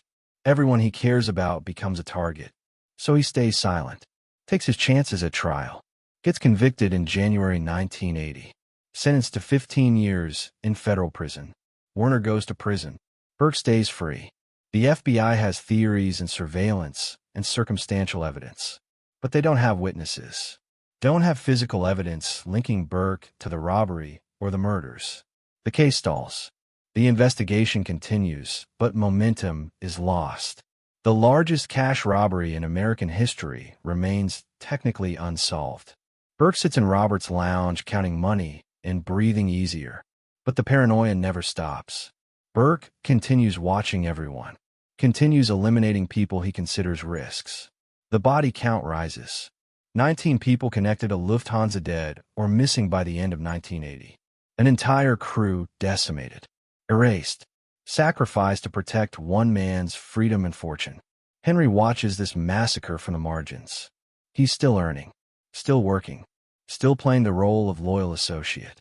But he's also using drugs now. Cocaine. Lots of cocaine. The stress of watching friends get murdered. The paranoia of wondering if he's next. The weight of knowing too much. Background noise. But they also make him sloppy. Careless. Exactly the kind of liability that gets people killed. And Henry Hill is about to become the biggest liability of all. Chapter 10. Playing for the mob. While Jimmy Burke is systematically eliminating everyone connected to the Lufthansa heist, Henry Hill is running a completely separate criminal operation that will ultimately prove just as dangerous. Boston College basketball. Point shaving. A gambling scheme so audacious and so poorly conceived that it guarantees attention from law enforcement. And Henry's right in the middle of it. The scheme starts in prison, back when Henry was serving his sentence in the mid-1970s. That's where he met Paul Mozzi, a drug dealer and gambler doing time for extortion. They became friends the way inmates do. Shared meals, traded stories, made connections that would prove valuable on the outside. Mozzi got released first, stayed in touch, and in 1978, he approached Henry with an opportunity. Mozzi knows two brothers, Rocco and Tony Perla, small-time gamblers from Pittsburgh with big ambitions and limited resources. They've got a connection at Boston College. Rick Kuhn, a senior forward on the basketball team. Kuhn's a friend from high school, a mediocre player who sees limited minutes, but who's desperate for money. Gambling debts. The usual story. The Perla brothers think Kuhn can be convinced to influence game outcomes. Not throw games entirely. Just shave points.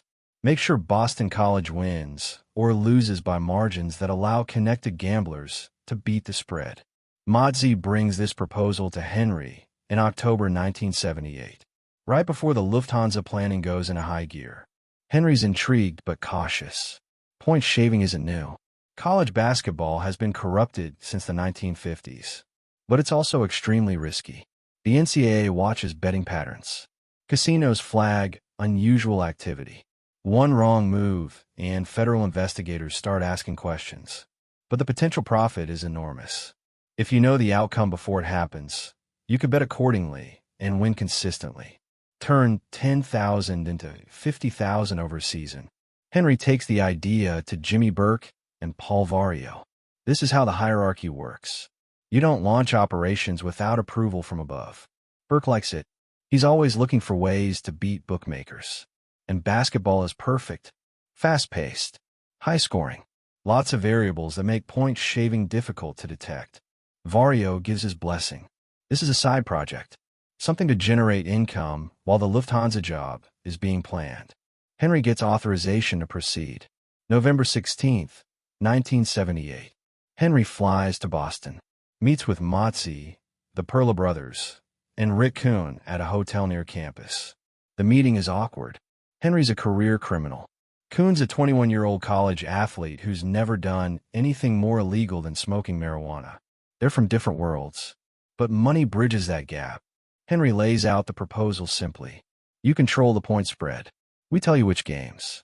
You make sure Boston College performs accordingly. You get paid $2,500 per game. Plus, we'll bet your share if you want to double your money. Kuhn agrees immediately. He's in over his head with gambling debts. $2,500 per game over a season could clear everything and leave him with profit. He doesn't think about the consequences. Doesn't consider what happens if they get caught. He just sees money. Sees a solution to his immediate problems.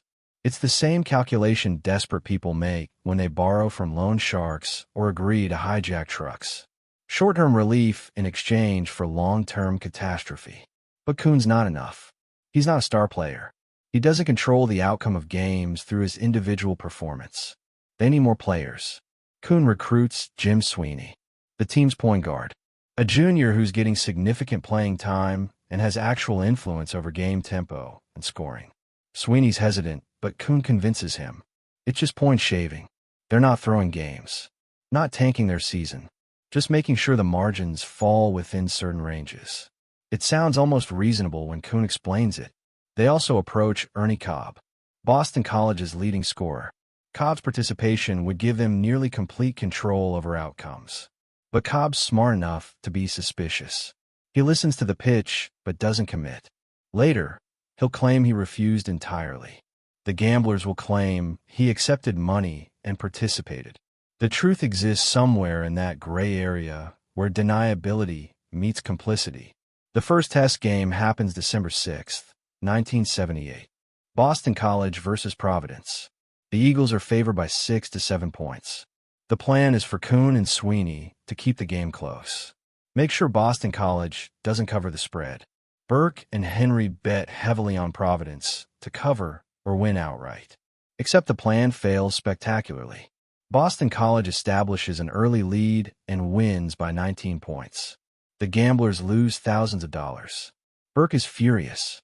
Henry calls an emergency meeting with the players. What happened? Kuhn and Sweeney explain that they tried but couldn't control the game. Other players were performing too well. The coach made substitutions they didn't anticipate. It's harder than everyone thought to deliberately underperform without being obvious. Burke wants to abandon the scheme entirely, but Henry convinces him to try again. They need more control, more players, better coordination. The second attempt is December 16th against Harvard. Boston College is favored by 12 to 13 points.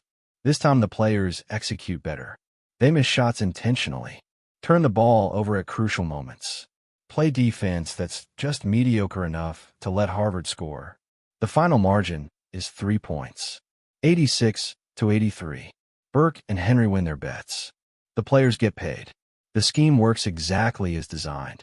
Over the next 2 months, they target 9 games total. Holy Cross twice, University of Connecticut, UCLA, Fordham, Rhode Island, St. John's. The pattern is always the same. Henry gets the betting line, tells the players what margin they need to hit. The players perform accordingly. The gamblers bet and win. Money flows from bookmakers to Burke's crew to the players. It's a machine that generates profit through corruption. But machines break. And this one breaks catastrophically during the second Holy Cross game. February 10th, 1979. Holy Cross is favored to win by 7 points. The scheme is to let Holy Cross win by more than the spread. Burke bets $50,000 on Holy Cross to cover. Except the game doesn't go as planned. Boston College plays better than expected. Ernie Cobb, who may or may not be participating, scores 8 points in the final minute. Brings the game close. Holy Cross wins by only 2 points. Burke loses $50,000. Henry's at Burke's house watching the game on television. When Cobb scores those final points and ruins the bet, Burke goes ballistic. He kicks his television screen, shatters it, screams about flying to Boston and breaking every bone in Coon's body.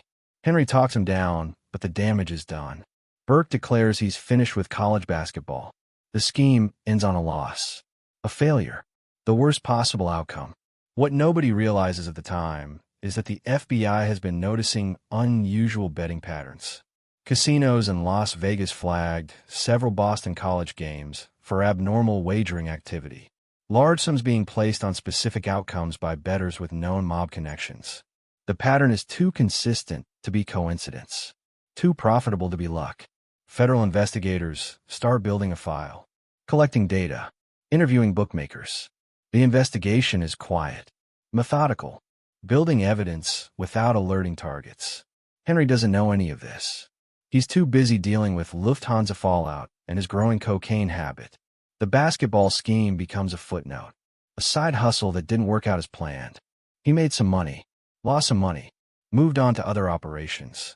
It's ancient history by 1980, something that happened a year ago that nobody's talking about anymore. Except people are talking.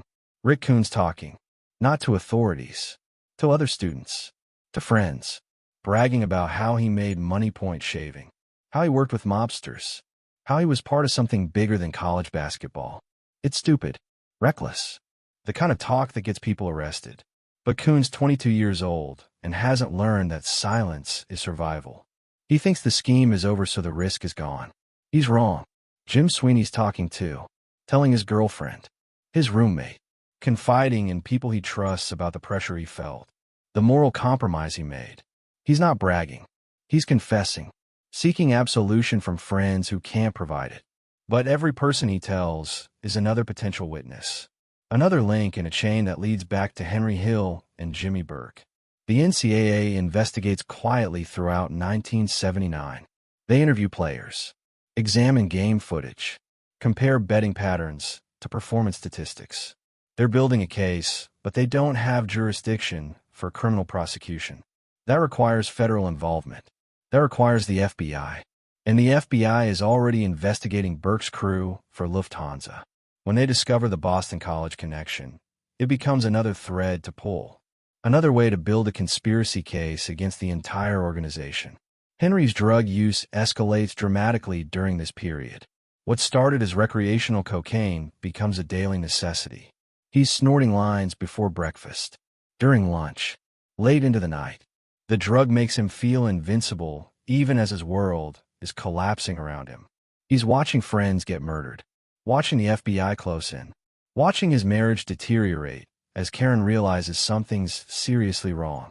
But the cocaine makes all of it manageable, makes fear feel distant, makes paranoia feel like clarity. Paul Vario notices. Burke notices.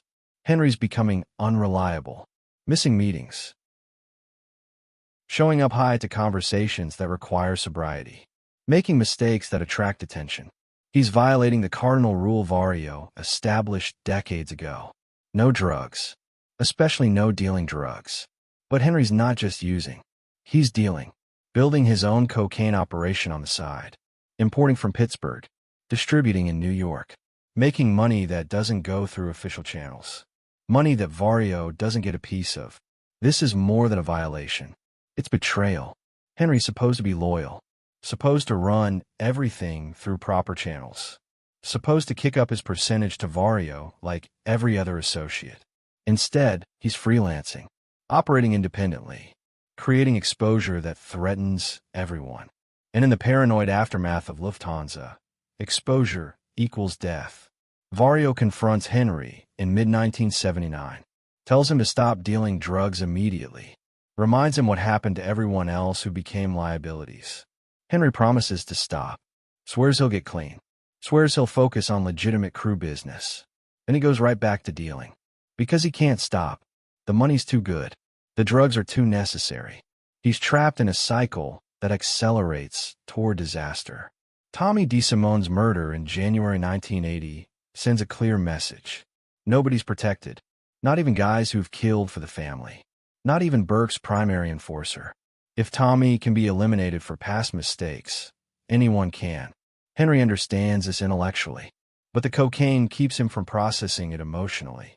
He's living in a state of chemically induced denial, convinced he's too valuable to kill, too smart to get caught, too connected to be abandoned. He's wrong on all counts. By April 1980, Henry's running a full-scale cocaine operation. He's got partners in Pittsburgh providing supply. He's got distributors in New York moving product. He's making more money from drugs than he ever made from hijacking or loan sharking. But he's also drawing attention. The DEA is watching him. Local narcotics units are watching him. And most dangerous of all, Paul Vario is watching him, calculating whether Henry Hill has become more liability than asset. The FBI knows about the drug operation. They've been building a case for months. Surveillance, wiretaps, informants reporting on Henry's activities. They're waiting for the right moment to move. Waiting until they have enough evidence to guarantee conviction. Waiting until they can leverage an arrest into cooperation. Because Henry Hill knows everything. Knows about Lufthansa. Knows about the murders. Knows about the Boston College scheme. Knows about decades of Lucchese family operations. If they can flip Henry Hill, they can dismantle the entire organization. May 11th, 1980. Henry wakes up at 6 in the morning in his Long Island home. Karen's in the kitchen, making breakfast. The kids are getting ready for school. It's a normal Sunday morning. Except Henry notices a helicopter, circling low over the neighborhood. Too low for normal traffic. He goes to the window and sees cars. Unmarked sedans parked on a street. Men in suits standing on corners. His paranoia spikes. Something's wrong. Something's happening. At 6:45 a.m., someone knocks on the door. Hard. Authoritative. Henry looks through the peephole and sees badges. Federal agents. DEA. FBI. Local police. An army of law enforcement. He considers running. But where? They've got the house surrounded. The helicopter overhead. He's trapped. This is the moment he's been dreading and denying for months. The moment when everything collapses. He opens the door. They rush in with guns drawn. Hands up. Get on the ground. Face down. Henry complies. Karen screaming. The kids are crying. Agents tear through the house, searching for drugs and evidence. They find cocaine. They find cash. They find documents connecting Henry to his distribution network. Everything they need to prosecute. They arrest him, read him his rights, put him in handcuffs, and walk him out his front door in full view of his neighbors. The suburban dad who worked construction. The family man with the nice car and the well-maintained lawn. Being led to a police car in handcuffs while his wife sobs and his children watch in confusion. Henry Hill's life, as he knows it, is over. The choice that's coming will define everything. Cooperate and live. Stay silent and die. Because Jimmy Burke is eliminating liabilities. And Henry Hill just became the biggest Chapter 11. The Drug Empire and the Downfall. The arrest changes nothing and everything simultaneously. Henry sits in a federal holding cell, and the reality crystallizes with brutal clarity. He's facing 25 years. Maybe more with his prior record. His parole from the earlier extortion conviction is about to be revoked. The drug charges alone carry mandatory minimums that will keep him behind bars until he's in his 60s. His children will be adults. His marriage will be over. His life will be gone. But that's assuming he even makes it a trial. Because Jimmy Burke is going to kill him. Not for getting arrested. Arrests happen. That's the cost of doing business. Burke will kill him because Henry knows too much and his drug addiction makes him unreliable. Makes him exactly the type of person who cuts deals with prosecutors. Who trades information for reduced sentences.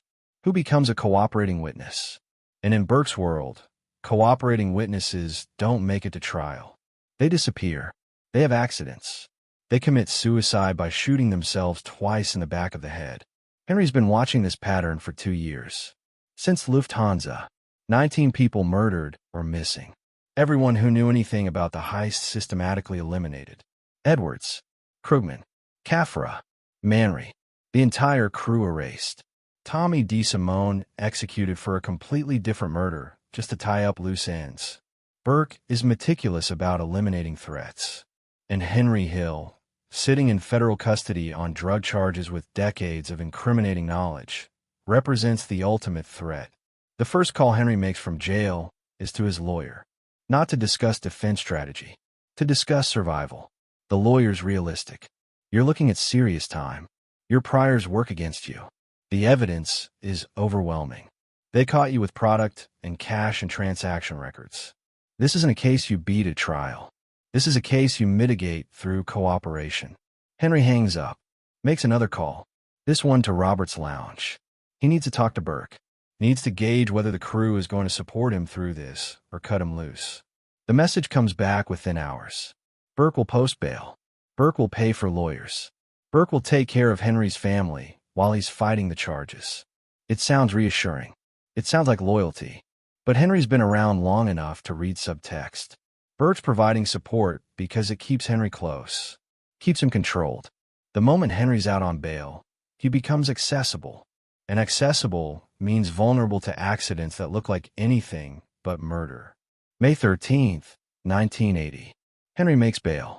$200,000 posted by associates fronting money for Burke and Vario.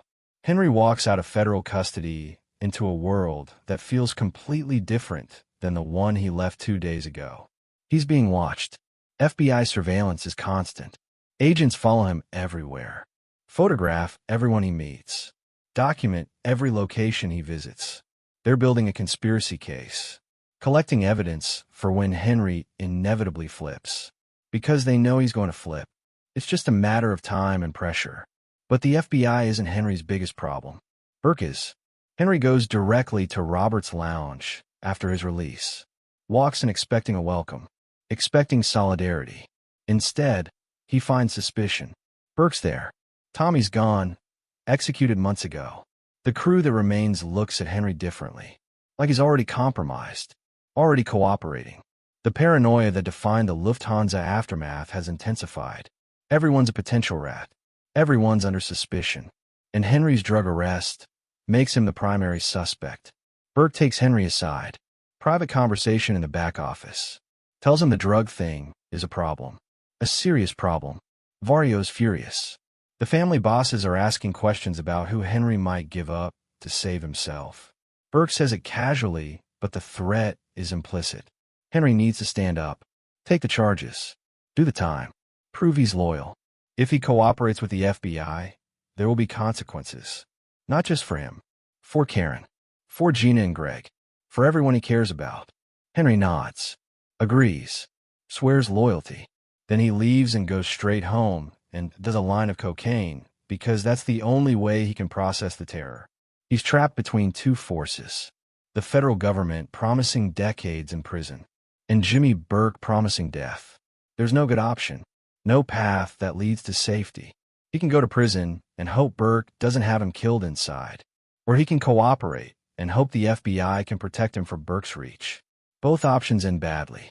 The drug operation continues even after the arrest. This is the insanity of addiction. Henry knows he's being watched by the FBI, knows Burke is waiting for an excuse to kill him, but he can't stop dealing. The money's necessary to pay lawyers and support his family. The drugs are necessary to function. So he keeps moving cocaine through his network, keeps collecting cash, keeps building evidence against himself that prosecutors will eventually use. Karen's terrified. She's lived in denial for years about what Henry really does. The truth was easy to ignore when money was coming in and life was comfortable. But denial doesn't work when FBI agents raid your house at dawn. When your husband gets arrested for cocaine trafficking. When you realize the construction business was always a lie and your entire life is built on organized crime. She's got 2 kids to protect. A home that might get seized. A future that looks catastrophic from every angle. She begs Henry to get out. to take a deal, to cooperate with the FBI and enter witness protection, start over somewhere new with new identities. But Henry can't imagine that life. Can't imagine being a civilian, working a regular job for regular money, living in some small town in the middle of nowhere where nobody knows his name. His entire identity is wrapped up in being connected, being a wise guy, being someone who matters in that world. Cooperating means giving up who he is, becoming nothing. May turns to June. June to July. Henry's drug case moves through the legal system. Discovery, motions, preliminary hearings. His lawyer keeps telling him the same thing. You're going to lose at trial. The evidence is overwhelming. You need to consider cooperation. The government's offering a deal. Testify against Burke and Vario. Provide information about Lufthansa and the murders. In exchange, reduce sentence and witness protection.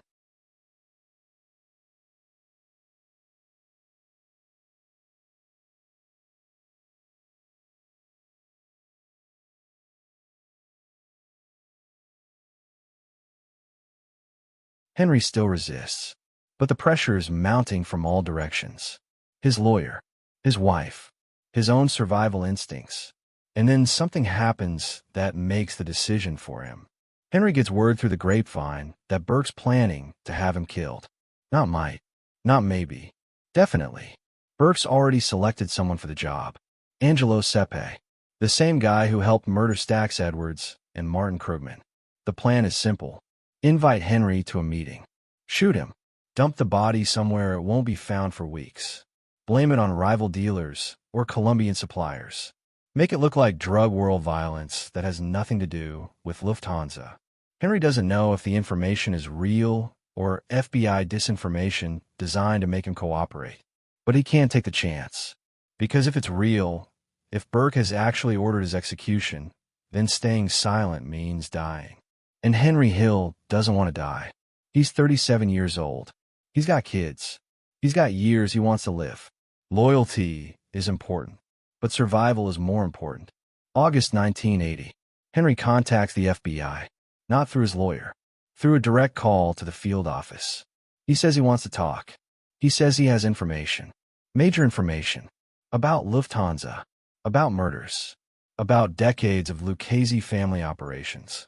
He's ready to cooperate, ready to testify, ready to destroy everyone he's ever worked with if it means staying alive.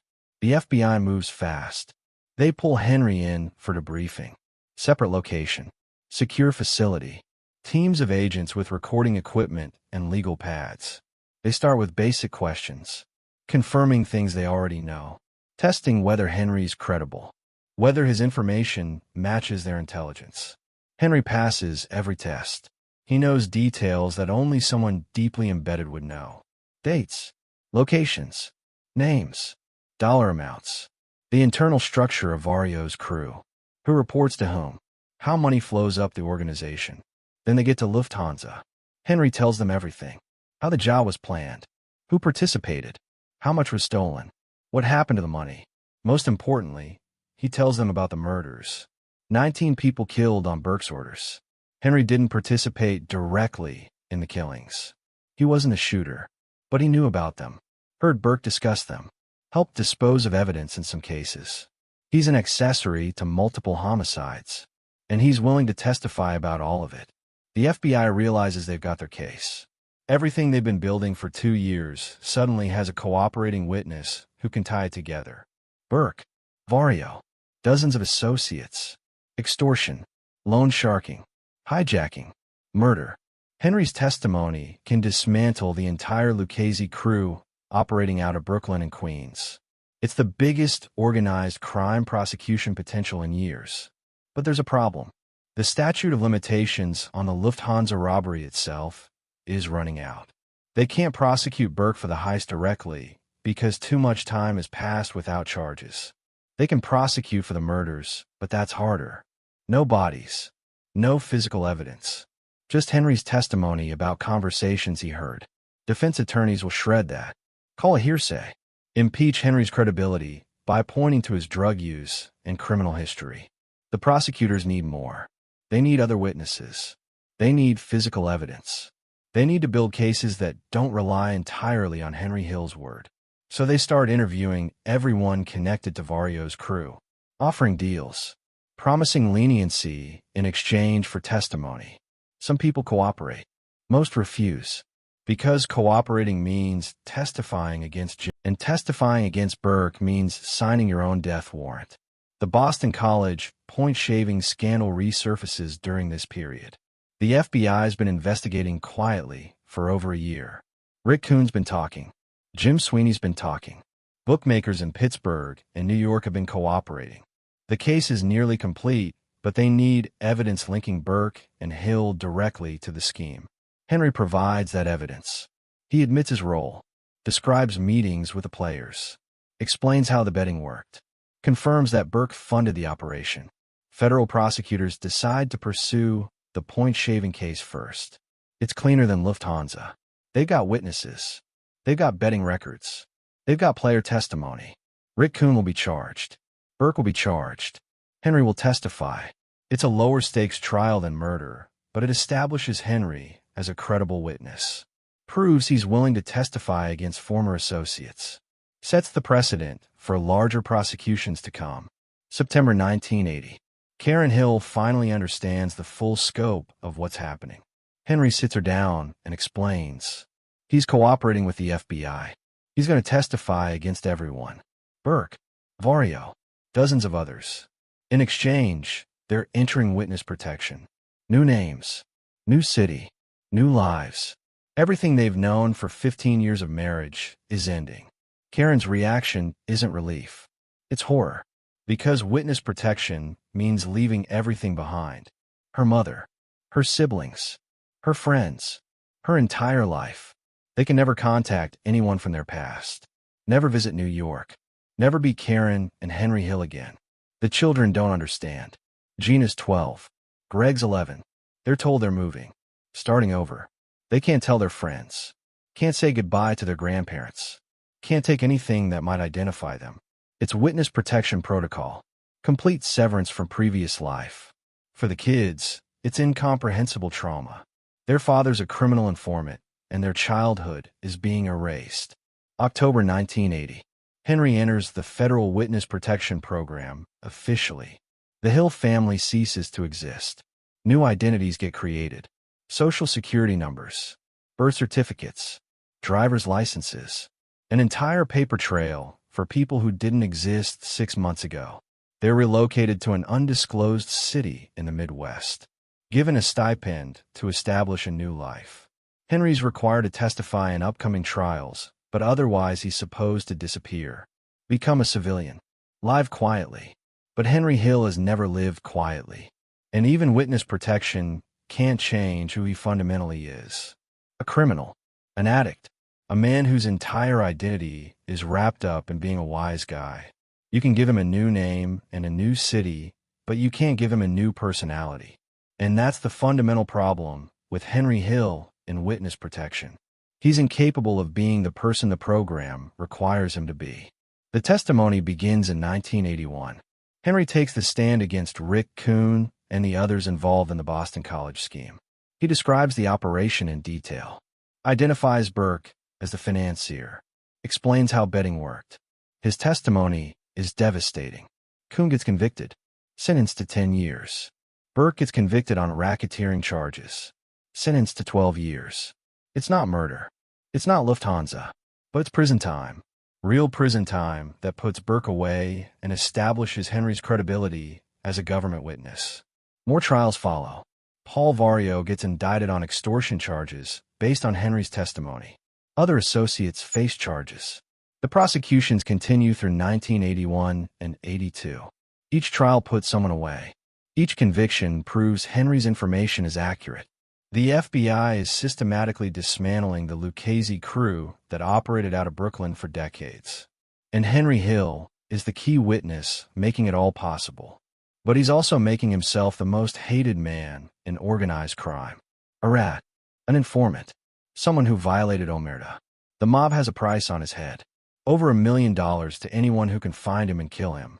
Contract killers across the country are looking for Henry Hill. And he's supposed to trust that witness protection can keep him safe. that his new identity will protect him, that Jimmy Burke's reach doesn't extend beyond prison walls. Henry Hill destroyed the only world he ever belonged to, and now he has to live in a world where he... Chapter 12, The Informant. The transformation happens overnight. Henry Hill goes from being a connected guy who commanded respect on the streets to being the most despised man in organized crime. A rat, a canary, a stool pigeon. Every derogatory term that exists in the criminal lexicon now applies to him. The code he lived by for 25 years has been shattered. Omerta, the vow of silence. The one rule that matters more than any other. Henry broke it, and the consequences extend far beyond his own survival. October 1980. The Hill family sits in a federal safe house while prosecutors prepare for the first round of testimony. Henry's been debriefed for weeks. Agents recording every detail he can remember. Names, dates, crimes. The organizational structure of the Lucchese family. Who reports to whom? How money flows. Where bodies are buried. Literally. Henry knows where several victims of Burke's purge are buried. Remote locations in Queens and Long Island. Industrial sites. Construction projects. Places where concrete got poured over human remains. The FBI excavates based on Henry's information. They find remains. Not all of them. Some bodies were disposed of too well. Dissolved in acid or cut up and scattered. But they find enough to corroborate Henry's testimony. To prove he's not fabricating information. The physical evidence matches what he's telling them. This is crucial for prosecution. Defense attorneys will attack Henry's credibility relentlessly. Drug addict. Career criminal. Man who'll say anything to save himself. But you can't fake bodies. Can't fake forensic evidence. The remains prove Henry's telling the truth. Paul Vario gets indicted first. November 1980. Federal prosecutors charge him with extortion based on Henry's testimony about loan sharking operations. The indictment details how Vario ran his criminal enterprise for decades. How he used violence and intimidation to collect debts. How he corrupted unions and legitimate businesses. It's all there. And the primary witness is Henry Hill. Vario's surrogate son. The kid he brought up from the cab stand. The associate he trusted for 25 years. When Vario hears about Henry's cooperation, his reaction is reported to be calm. Almost resigned. Because Vario's been in this life long enough to know how it ends. Someone always talks eventually. The FBI grinds people down. Offers deals they can't refuse. Threatens them with life sentences. Exploits their weaknesses. Vario's disappointed, but not surprised. What surprises him is that it's Henry. Because Vario genuinely cared about Henry. Saw him as more than just an earner. As family. And family doesn't betray family. Except Henry just did. Jimmy Burke's indictment comes next. Federal prosecutors can't charge him with Lufthansa directly. The statute of limitations has expired. Can't charge him with the murders because the evidence is too circumstantial. No bodies from many of the victims. No physical evidence linking Burke to the killings. Just Henry's testimony about conversations. So they charge Burke with the Boston College point-shaving scheme. It's not murder. It's not the big robbery that made him famous. But it's prosecutable. It's provable. And it carries serious time. Burke's in prison already when the indictment comes down. He's serving time for a parole violation unrelated to Lufthansa. So the new charges just extend his sentence. But what infuriates Burke isn't the additional time. It's the betrayal. Henry Hill was supposed to be solid. Supposed to be someone who understood the rules. Who would do time before cooperating. Burke had ordered Henry killed before the arrest specifically because he feared this scenario. Now his fears are confirmed. And Burke's stuck in federal prison, unable to reach Henry. Unable to send the message he sends to everyone who violates the code. But Burke can still send messages to Henry's family. Karen gets anonymous phone calls at their new location. Hang-ups. Heavy breathing. Sometimes a voice that just says we know where you are. The calls are designed to terrorize. To remind the Hills that witness protection isn't absolute safety. That there are people looking for them. People who want revenge. Karen stops answering the phone. Stops letting the kids answer. Lives in constant fear that someone's going to show up at the door. The first trial begins in January 1981. United States versus Richard Kuhn and James Burke. The Boston College point-shaving case. Henry takes the stand, and the courtroom is packed. Media, prosecutors, defense attorneys, sketch artists. Everyone wants to see the mobster turned informant, the man who's breaking the code in open court. Henry's wearing a suit, clean-shaven, sober for the first time in years because the FBI won't let him use drugs while he's a government witness. He looks almost respectable, nothing like the paranoid cocaine addict who got arrested 9 months earlier. The prosecutor walks Henry through his testimony methodically, establishing his background, his history with Burke and Vario, his involvement in organized crime, then getting to the specifics of the point-shaving scheme, how it was conceived, who participated, how the betting worked, how much money was involved. Henry's testimony is detailed and damning. He provides dates and locations and conversations. He identifies Burke as the financier, explains how players were recruited and paid. The defense attorneys attack viciously during cross-examination. They paint Henry as a drug addict whose memory is unreliable, a career criminal who'll say anything to avoid prison, a man with every incentive to lie.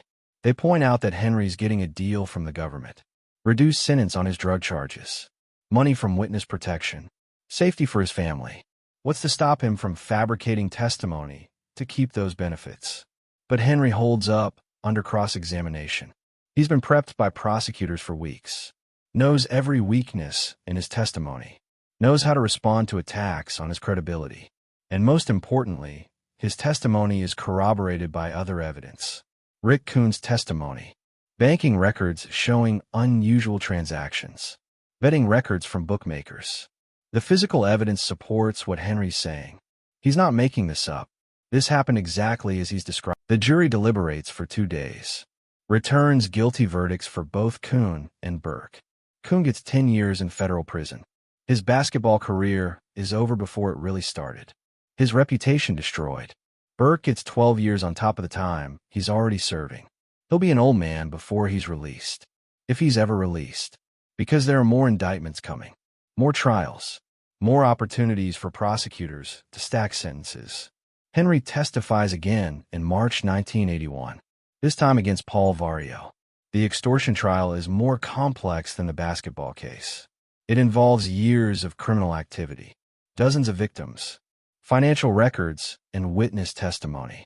Henry's on the stand for 3 days, walking the jury through how Vario's operation worked, how loans got made and collected, how violence was used as enforcement, how legitimate businesses got infiltrated and corrupted.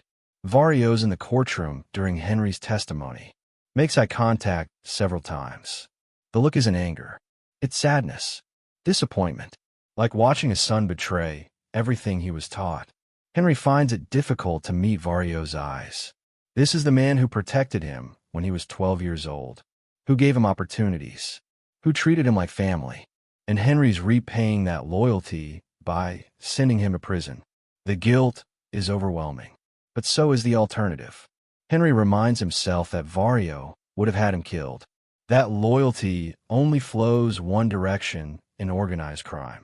That he's saving his own life and his family's lives by testifying. The jury convicts Vario on multiple counts. He's sentenced to 10 years in federal prison, a 7-year-old man going away for a decade. He'll die in prison. Heart disease, respiratory failure, November 1988. 8 years after Henry's testimony put him there. Vario never speaks to Henry again, never sends a message, just disappears into the federal system and dies knowing that the person he trusted most betrayed him. Other trials follow throughout 1981 and 82. Associates, lower-level guys, people Henry worked with for years. Each trial requires his testimony. Each testimony sends someone to prison. The prosecutors are systematically dismantling Vario's crew, using Henry's information to build cases against dozens of defendants.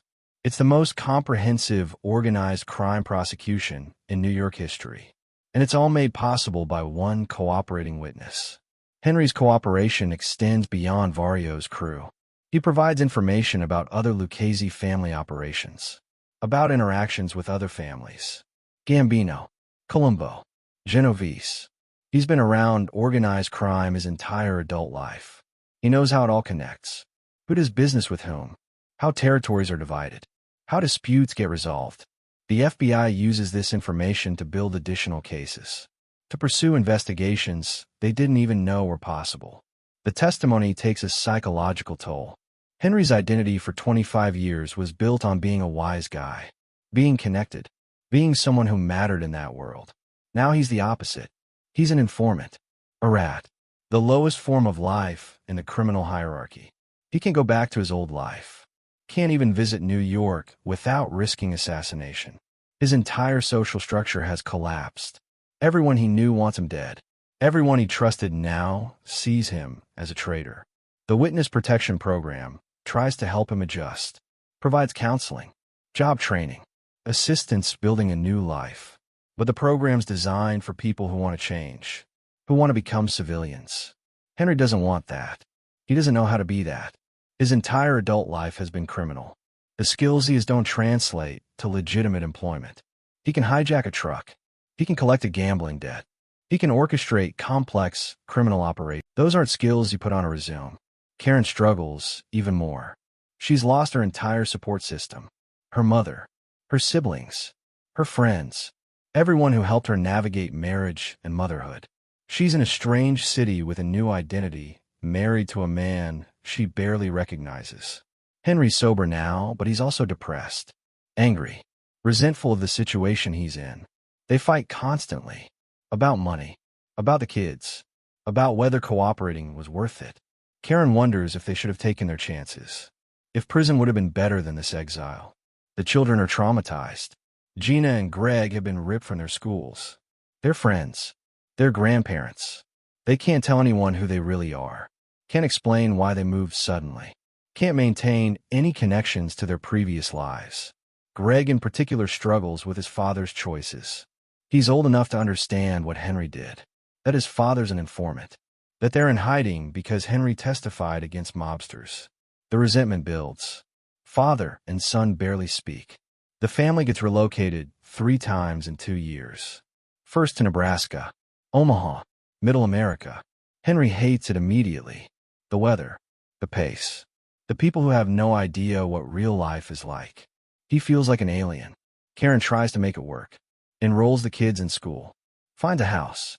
Attempts to build something resembling normalcy. But Henry sabotages it. He's drinking again. Not cocaine, but alcohol. Heavy drinking that leads to arguments and police visits and problems that attract exactly the kind of attention witness protection participants are supposed to avoid.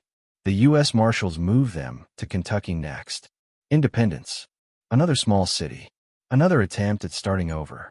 Same results. Henry can't adjust. Can't hold a job. Can't stay sober. Can't stop being who he fundamentally is. He gets arrested for drunk driving. Gets arrested for public intoxication. Each arrest creates paperwork. Creates exposure.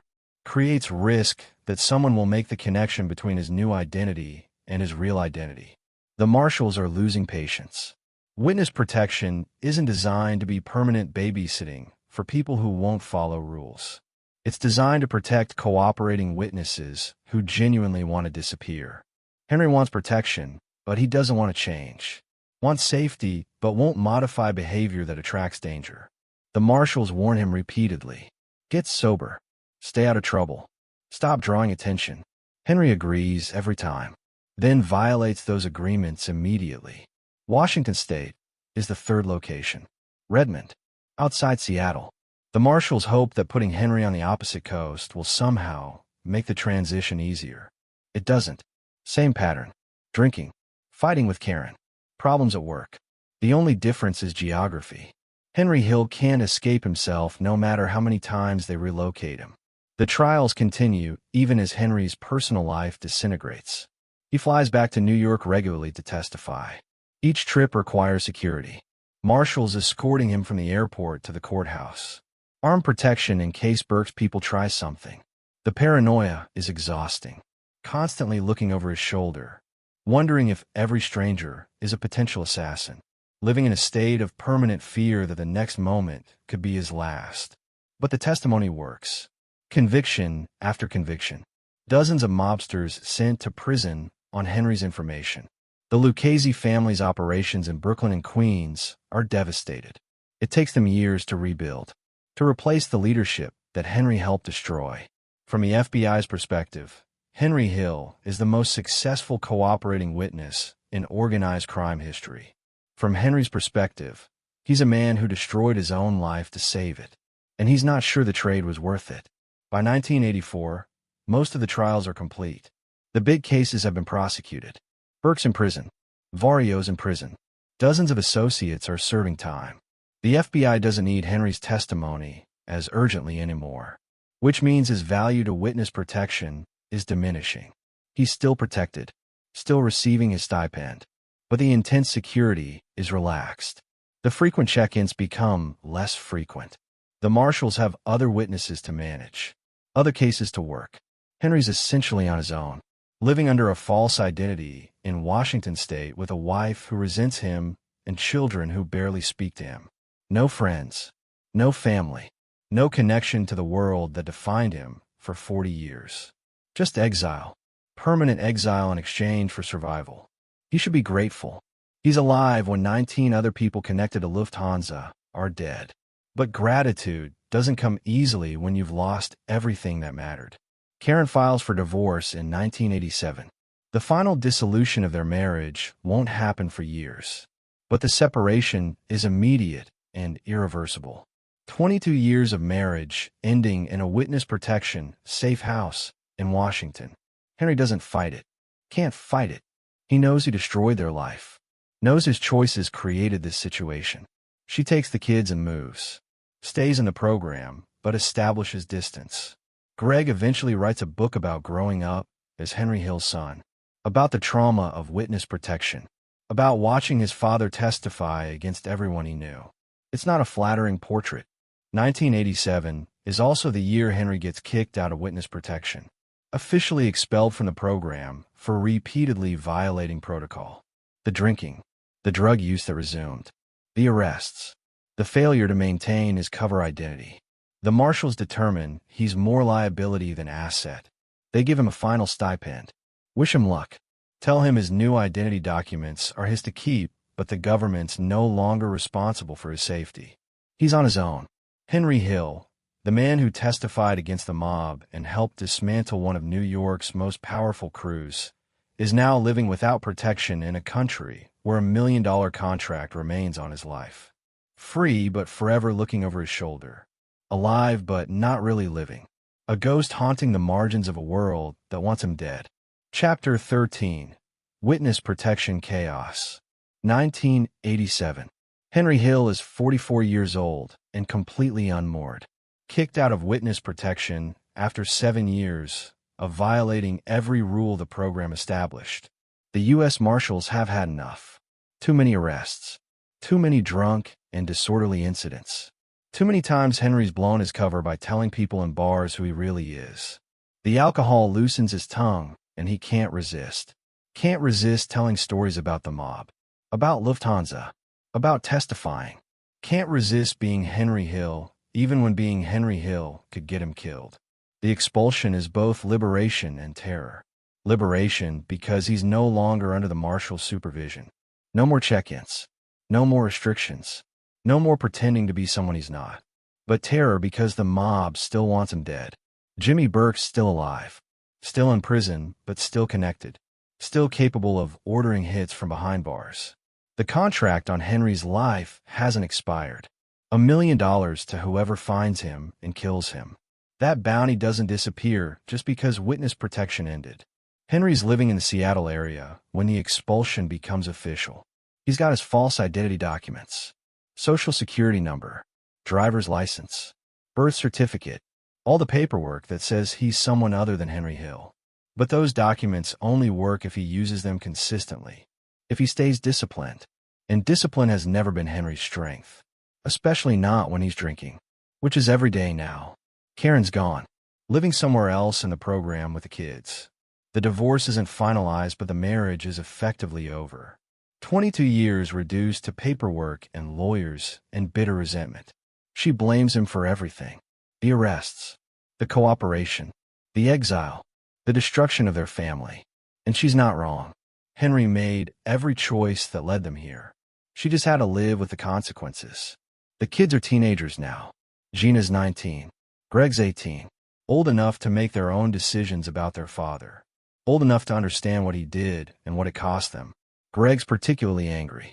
He's written extensively about his childhood, about the trauma of witness protection, about constantly moving, about never being able to tell friends who he really was, about watching his father testify and knowing that testimony made them targets. The relationship between father and son is fractured beyond repair. Henry tries to work legitimate jobs, restaurant management, sales, construction, anything that pays and doesn't require too much scrutiny of his background. But he's terrible at all of it. Can't show up on time. Can't follow instructions from supervisors. Can't suppress his instinct to work angles and find shortcuts. He spent his entire adult life in organized crime. The straight world makes no sense to him. The pay is terrible. The work is boring. The respect is non-existent. He's just another middle-aged guy with a questionable resume trying to make rent. The drinking gets worse. Henry's consuming a bottle of whiskey daily, sometimes more. It's self-medication for depression and anxiety, and the crushing realization that his life is essentially over. He's alive, but he's not living. He's existing in a gray zone between the world he destroyed and a civilian life he's incapable of building. The alcohol makes it tolerable, makes the loneliness less acute, makes the fear of assassination feel distant. He gets arrested again in 1988. Burglary. He broke into a pharmacy looking for pills, painkillers, sedatives, anything to supplement the alcohol. It's pathetic. Henry Hill, who once pulled off the largest cash robbery in American history, is breaking into a small-town pharmacy like a desperate junkie. The police find him inside at 3 in the morning. Arrest him. Charge him with felony burglary. His lawyer negotiates a plea deal. Probation. Mandatory counseling. Another mark on a record that's already destroyed. The counseling doesn't help. Henry sits in group therapy sessions with other addicts and listens to their stories about trauma and addiction and recovery. He can't relate. Their problems seem trivial compared to what he's experienced. They're dealing with childhood abuse or divorce or job loss. Henry's dealing with having destroyed the only world he ever belonged to and living in permanent exile with a price on his head. The therapist tries to help, encourages Henry to process his choices, to find meaning in civilian life, to build new relationships and new purposes. It's well-intentioned, but useless. Because Henry doesn't want to change. He wants his old life back, wants to be connected again, wants the respect and the money and the sense of belonging that came with being a wise guy. That life is gone, destroyed by his own testimony. But he can't let it go, can't accept that he's just a regular person now. So he clings to the past, tells stories in bars about his mob days, shows people old photos when he's drunk enough, lives and memories because the present is unbearable. Money becomes a constant problem. The government stipend from witness protection is gone. Henry's making minimum wage when he can hold a job. The legitimate economy doesn't reward hijacking skills or loan collection experience.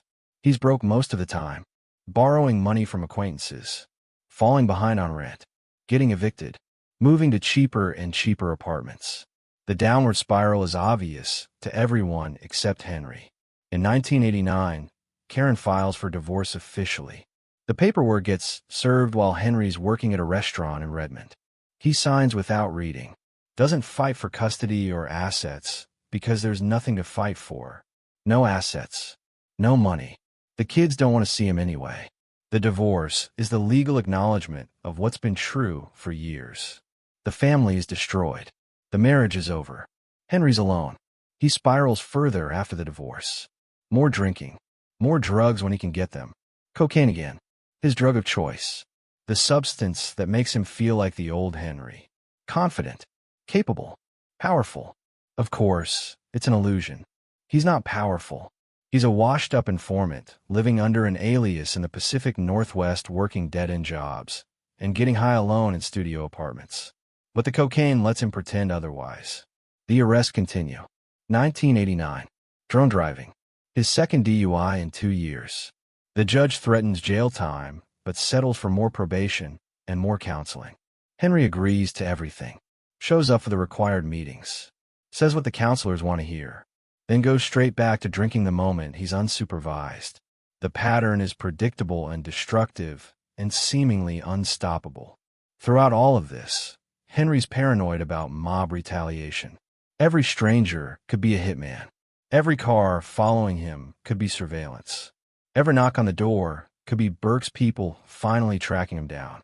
He sleeps with a gun under his pillow, checks windows constantly, varies his routes and routines. The fear never goes away. It's a constant background noise that alcohol and drugs temporarily quiet but never eliminate. The reality is that by the late 80s, the mob has mostly moved on. Burke's still in prison. Vario's dead. Most of the guys who knew Henry personally are either dead or incarcerated.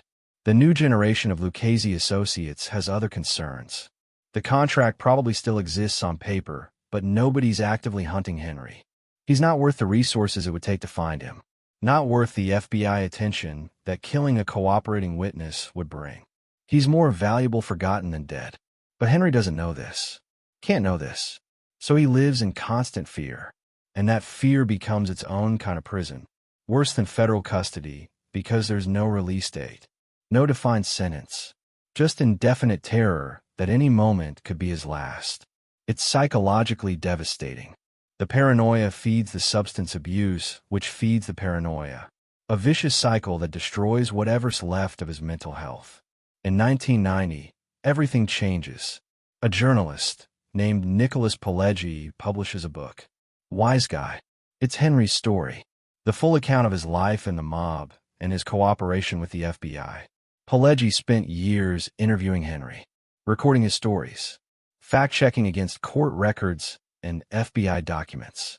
The book is Henry's attempt to explain himself, to justify his choices, to claim some kind of narrative control over his own life. Wiseguy becomes a bestseller immediately. Critics praise its inside look at organized crime, the authentic details that only a true insider could provide. Readers devour the story of a mobster who broke the code and survived. It's compelling and brutal and honest about the violence and betrayal that defined Henry's world. Simon & Schuster pays Henry nearly $100,000 for the rights to his story. It's the most money he's had at one time since his Lufthansa cut. Then Martin Scorsese reads Wiseguy. One of cinema's greatest directors sees the potential for a film. He contacts Pileggi. They collaborate on a screenplay. The project moves forward quickly. Robert De Niro signs on a play Jimmy Burke. Joe Pesci will play Tommy DeSimone. Ray Liotta gets cast as Henry Hill. Warner Brothers finances the production. And suddenly Henry Hill's life is being transformed into a major motion picture. Goodfellas begins filming in 1989. Henry's involved peripherally. He meets Ray Liotta once or twice, gives input on certain details, teaches Robert De Niro how to hold a cigarette like Jimmy Burke, how to pistol whip someone. Small details that add authenticity. But mostly Henry's kept at arm's length. The filmmakers want his story, but not his presence. He's a consultant, a resource, not a creative partner. The film premieres in September 1990. Henry attends a New York screening. His first time back in the city since entering witness protection a decade earlier. It's surreal, terrifying. He's surrounded by security, but still expects Burke's people to recognize him, to make a move. But nothing happens. He watches his life played out on screen. Watches Ray Liotta portray him as charming and dangerous and ultimately cowardly. Watches the Lufthansa heist and the murders and the final betrayal that saved his life and destroyed everything else. The reviews are extraordinary. Critics call Goodfellas one of the greatest films ever made. Scorsese's masterpiece. A brutal and honest portrayal of mob life. The film gets 6 Academy Award nominations. Wins 1 for Joe Pesci's performance as Tommy. It's a cultural phenomenon. Everyone's talking about it, quoting it, analyzing it. And Henry Hill is suddenly famous. Not infamous. Famous. His story is mainstream entertainment. The attention is both validating and dangerous. Validating because finally people understand his life. Understand the impossible choices he faced. Understand that cooperation wasn't cowardice, but survival. But dangerous because the publicity reminds everyone he's alive. Reminds the mob that Henry Hill exists. Reminds them that he testified and walked away. The film makes him a celebrity, but it also makes him a target again. Henry does interviews, television appearances. He's on talk shows discussing the film and his life. He's careful not to reveal his current location. Careful not to provide details that could help people find him. But the exposure itself is risky. The mob watches television. They see Henry on Letterman and Oprah. They know he's out there somewhere, living freely while their people are in prison or dead because of his testimony. The money from the book and film should set Henry up, should provide financial security for the first time since witness protection ended. But Henry goes through it fast. Gambling, drinking, bad investments, lending money to people who never repay him. Within 2 years, most of the $100,000 is gone. He's back to struggling financially, back to working low-wage jobs, back to barely surviving. But something's different now. Henry's got a story that people want to hear, a perspective that's valuable. He starts getting paid for appearances, for interviews, for consulting on other mob-related projects. It's not steady income, not reliable, but it's something. It's a way to monetize his past without returning to crime. A way to be Henry Hill publicly without being Henry Hill the fugitive. Karen's still in witness protection somewhere. The kids are adults now, making their own lives. Gina's working. Greg's writing about their experiences. They've built lives separate from their father. Lives that don't include him. Henry's relationship with his children is effectively non-existent. Occasional phone calls. Brief conversations that feel obligatory rather than meaningful. The damage is permanent. In 1991, Henry meets a woman named Kelly Allor. She knows who he is, knows his history. They get married quickly. It's Henry's second marriage since Karen. Another attempt to build something normal. To have a relationship that isn't defined by mob life or witness protection. But Kelly's marrying Henry Hill, the character from Goodfellas. The charming gangster from a movie. Not the alcoholic ex-informant who's broke and traumatized and incapable of emotional intimacy. The marriage lasts 6 years before falling apart. Same patterns. Henry's drinking. His inability to hold jobs. His obsession with his past. Kelly realizes she's not living with a person. She's living with a ghost. A man who died when he entered witness protection and never figured out how to be reborn as someone else. They divorce in 1996. Henry's alone again. By the mid-90s, Henry's been out of witness protection for nearly a decade. He survived without government protection. Survived despite the contract on his life. Survived because he's careful and lucky, and because the mob's moved on to other concerns. But survival isn't living. Henry exists in a strange limbo. Too famous to disappear completely. Too notorious to build a normal life. Forever defined by choices he made in 1980 when the FBI arrested him and forced him to choose between prison and cooperation. He chose cooperation, chose life, chose to betray everyone he knew to save himself and his family. And 20 years later, he's still paying the price for that choice. Still living with the consequences. Still wondering if it was worth it. If survival without belonging is really survival at all. Chapter 14. Goodfellas and Celebrity. 1990. The year Goodfellas releases in theaters changes everything for Henry Hill. Not his circumstances, not his fundamental situation, but his public identity. For 10 years, he's been a ghost. A man with a false name living in exile, known only to law enforcement and the people who want him dead. The film transforms him into something else entirely. A character, a cultural icon. The protagonist of one of cinema's greatest achievements. And Henry doesn't know how to process this transformation. The film is everywhere. Movie theaters across America. Television commercials advertising the release. Magazine covers analyzing Scorsese's masterpiece.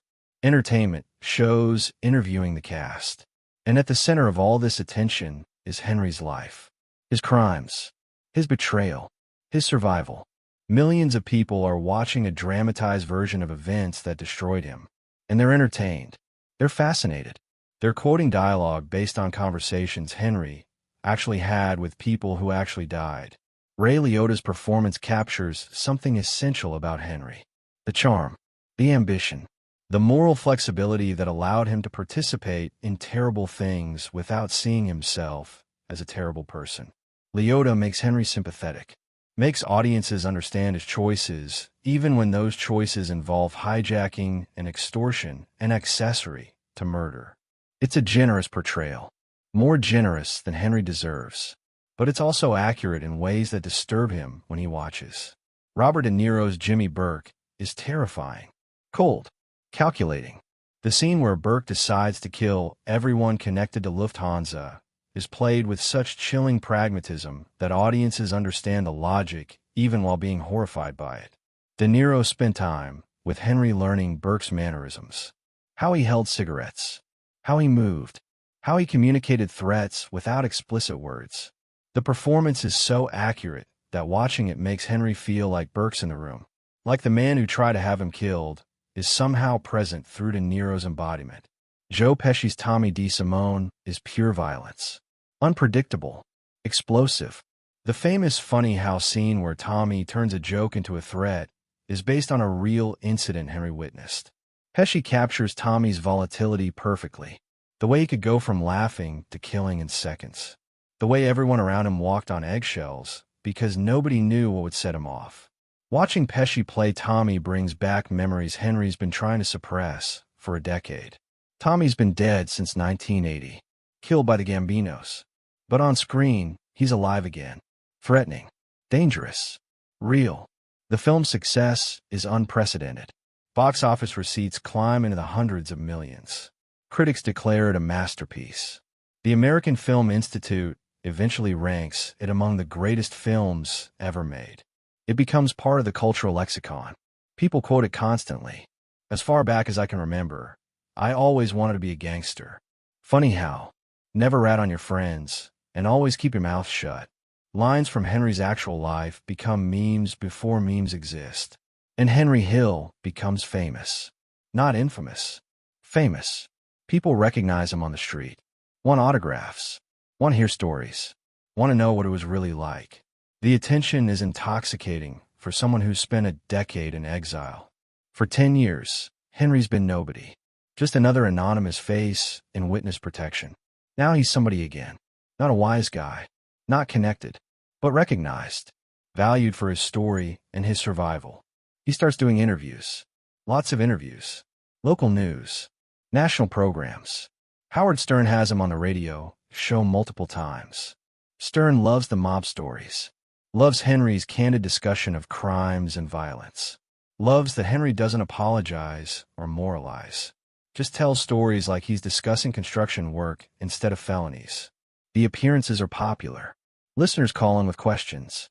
Henry answers honestly. Describes hijackings. Describes how loan sharking worked. Describes the Lufthansa heist in detail that the film simplified. In 2004, Charlie Rose interviews Henry for 60 minutes.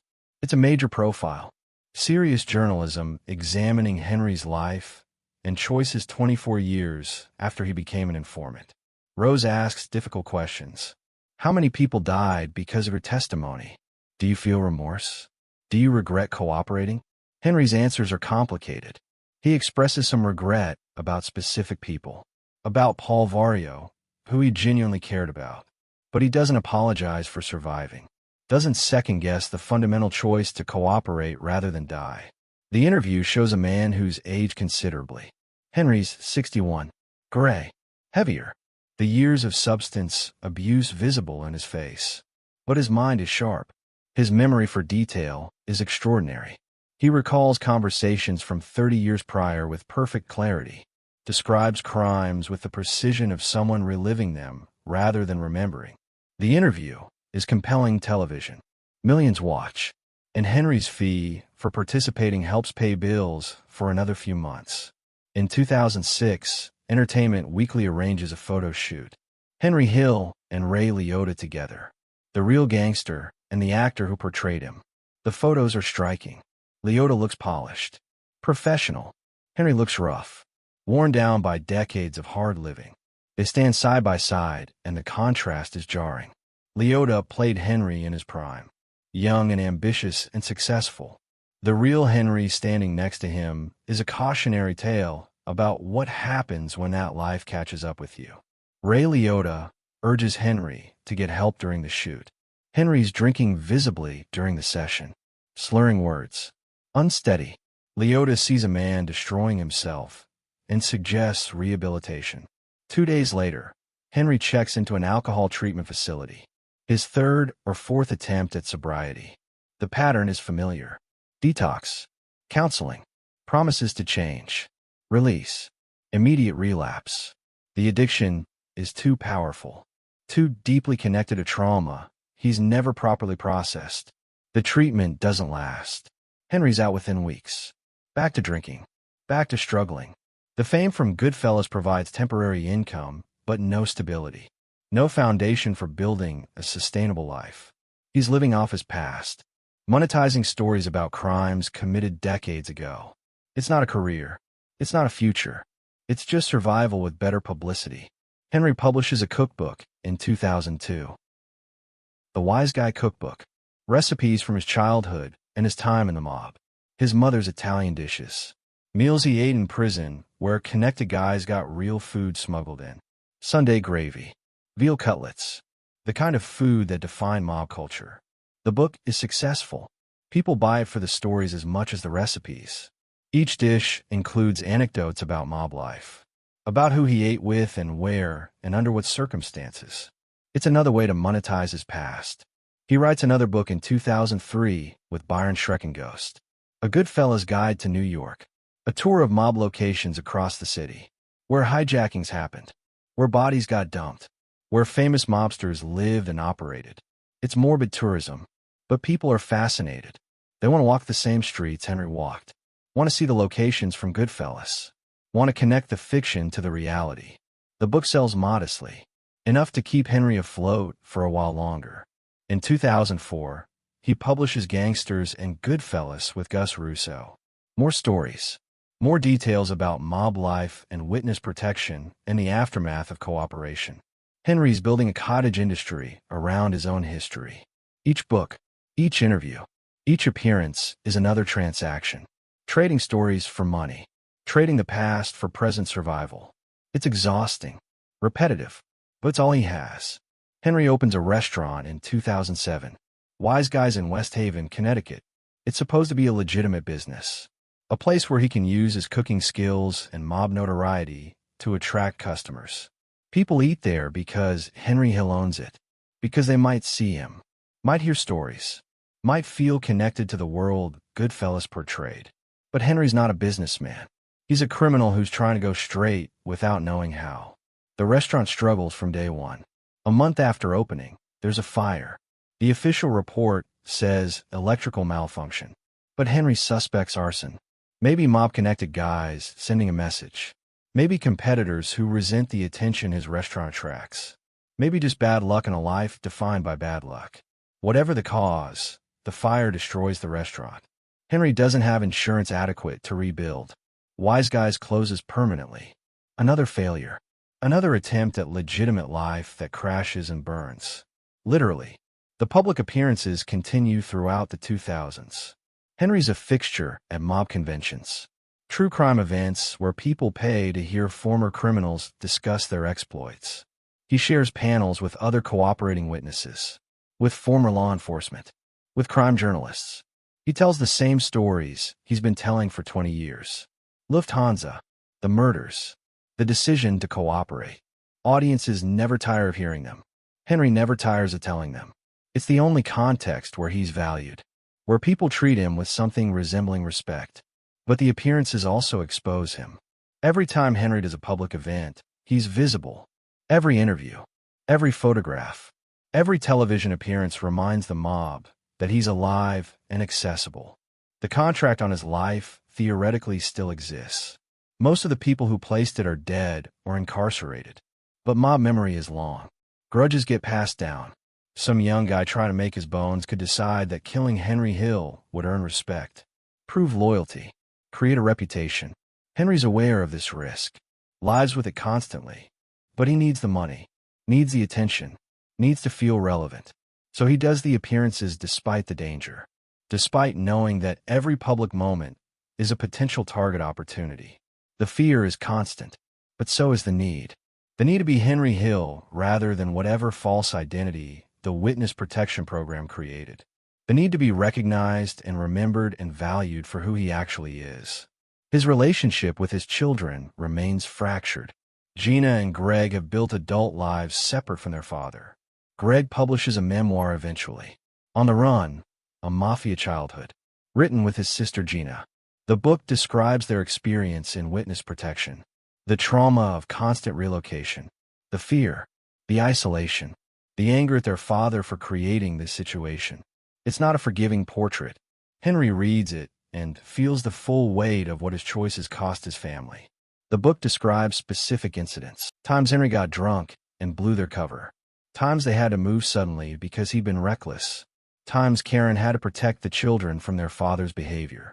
It's painful reading, not because it's untrue, but because it's completely accurate. Henry destroyed his family, not just through his crimes, not just through his cooperation, but through his inability to be the person witness protection required, through his addiction and selfishness and fundamental inability to prioritize anyone's needs above his own. He tries to apologize, reaches out to his children, wants to explain, wants to justify, wants to be understood. But understanding doesn't equal forgiveness.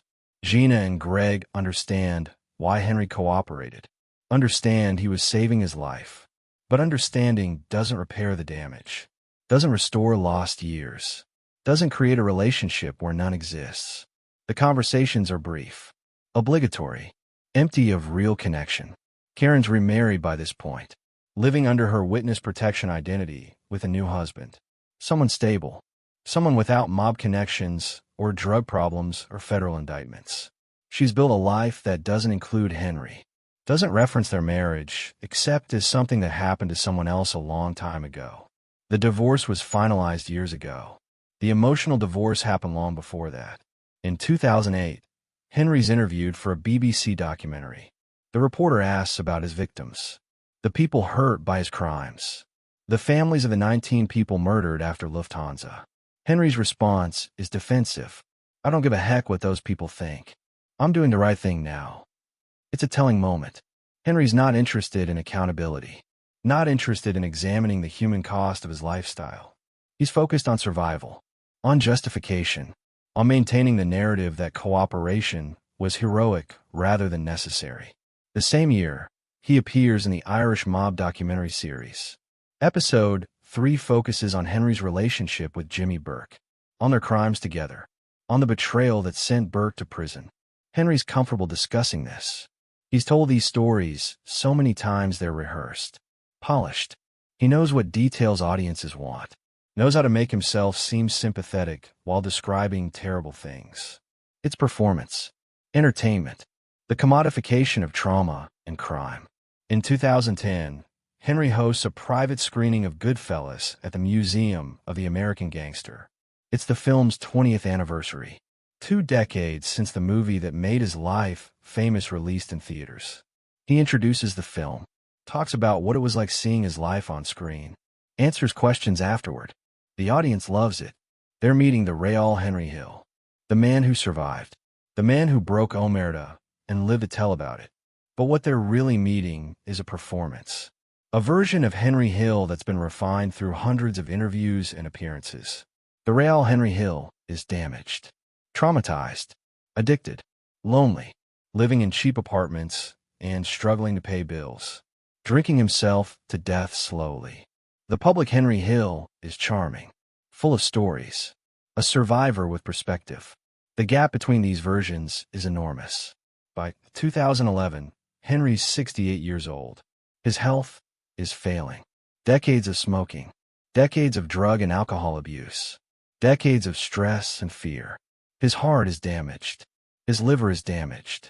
His body is breaking down. He's on medication for multiple conditions: blood pressure, cholesterol, heart disease. The doctors tell him to stop drinking, stop smoking, take care of himself. He ignores them Because taking care of himself requires believing he has a future worth preserving. And Henry stopped believing that years ago. He appears on AMC's Mob Week in 2011, discussing The Godfather and Goodfellas and other mob films with former mobsters and experts. It's surreal. Henry Hill analyzing fictional portrayals of the life he actually lived, discussing which parts are accurate and which parts are Hollywood invention. He knows the difference intimately, lives with a difference every day. The movies make mob life look glamorous, exciting, full of camaraderie and respect. The reality is paranoia and violence and betrayal. The reality is being 68 years old and alone and broke. The reality is surviving without living. But Henry doesn't say any of this during Mob Week. He stays on script, tells entertaining stories, plays the role audiences expect. The charming gangster, the survivor, the man who beat the system, because that's the only version of himself that has value anymore. The only version people want to hear from. The truth is too dark, too depressing, too honest about the cost of the life he chose and the survival he achieved. Chapter 15, The Final Act. 2011 fades into 2012 and Henry Hill is living in California, Topanga Canyon specifically, a neighborhood northwest of Los Angeles known for its bohemian character and winding mountain roads. It's about as far from Brooklyn as you can get geographically and culturally. Henry's with Lisa Caserta, his girlfriend of 6 years, the longest stable relationship he's had since Karen. Lisa knows everything about his past, knows who he is and what he did. She's chosen to be with him anyway, chosen to love a man who's fundamentally broken. The apartment is modest, nothing like the houses Henry lived in during his earning years. No Cadillac in the driveway, no expensive furniture, just a simple place with a view of the canyon and enough space for two people living on limited income. Henry's 68 years old. His earning days are over. He's living off Social Security and occasional fees from interviews and appearances. The money from Goodfellas is long gone, spent or gambled or simply mismanaged into nothing. His health is deteriorating visibly. The decades of abuse have caught up with his body in ways that can't be ignored anymore. His heart is the primary concern. Years of smoking, years of cocaine, years of stress and fear and anger. The cardiovascular system can only take so much before it starts failing. Henry's had multiple heart attacks already, small ones that sent him to the emergency room, warning signs that his body is shutting down. The doctors prescribe medication, nitroglycerin, blood thinners, beta blockers. Henry takes them inconsistently. Sometimes he forgets. Sometimes he just doesn't care. Lisa tries to manage his health, make sure he takes his pills, monitors his diet, limits his drinking. But Henry's stubborn. He's been making his own decisions since he was 12 years old. Doesn't take well to being managed, even when the management is for his benefit. They fight about medication and doctor's appointments and lifestyle changes that Henry resists, because accepting them means accepting that he's dying.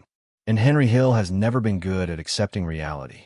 He's still doing interviews occasionally, still monetizing his story. In 2012, he collaborates with author Daniel Simone on a book about Lufthansa. The Lufthansa heist. It's supposed to be the definitive account, the inside story with details Henry never shared publicly before. They work on it for 2 years. Henry providing information, Simone doing research and writing. The book won't be published until August 2015, 3 years after Henry's death. But in early 2012, he's still working on it, still believing he'll see it completed. The book is Henry's attempt to control the narrative one last time. Goodfellas told his story, but it was Scorsese's interpretation. Pileggi's book was closer to the truth, but still filtered through a journalist's perspective. This Lufthansa book is supposed to be Henry's version, his account of the planning and execution and aftermath, the murders, the paranoia, the decisions Burke made that led to 19 deaths. Henry wants history to understand that Lufthansa wasn't just a robbery. It was a catalyst for mass murder. And he wants credit for being the one who finally brought Burke and Vario to justice. But talking about Lufthansa exhausts him, physically and emotionally. Every interview requires him to relive those years. The fear, the violence, the friends who got killed. Tommy DeSimone especially. Tommy's murder still haunts Henry. They grew up together, committed crimes together. Tommy protected him countless times. And Henry's testimony helped create the circumstances that led to Tommy's execution. He tells himself that Tommy died for killing Billy Batts, that the Gambinos would have found out eventually, that Henry's cooperation didn't directly cause Tommy's death. But he knows the truth. Everything's connected. Every action has consequences. And Henry's testimony set off a chain reaction that destroyed dozens of lives. His relationship with his children remains distant. Gina and Greg are adults now with their own families, their own lives built carefully away from their father's shadow. They talk occasionally, brief phone calls on birthdays and holidays, superficial conversations that avoid the past and don't plan for any future. Henry wants more, wants closeness, wants to be a grandfather to kids he's never met. But wanting doesn't create relationships. Can't repair the damage done during their childhoods when he was drunk and high and incapable of being the father they needed. Karen's somewhere in witness protection still. Henry doesn't know where. Doesn't have contact information. Their divorce finalized years ago, but the emotional separation happened long before that. She's living under a different name. Probably remarried. Definitely moved on. Henry occasionally wonders what she tells people about her past. If she admits she was married to a mobster. If she shares that part of her history, or keeps it buried like a secret too dangerous to reveal. He'll never know. That door closed permanently when he testified. Spring of 2012 arrives. Henry's birthday is June 11th. He'll turn 69. Lisa plans a small celebration. Nothing elaborate. Just dinner and cake.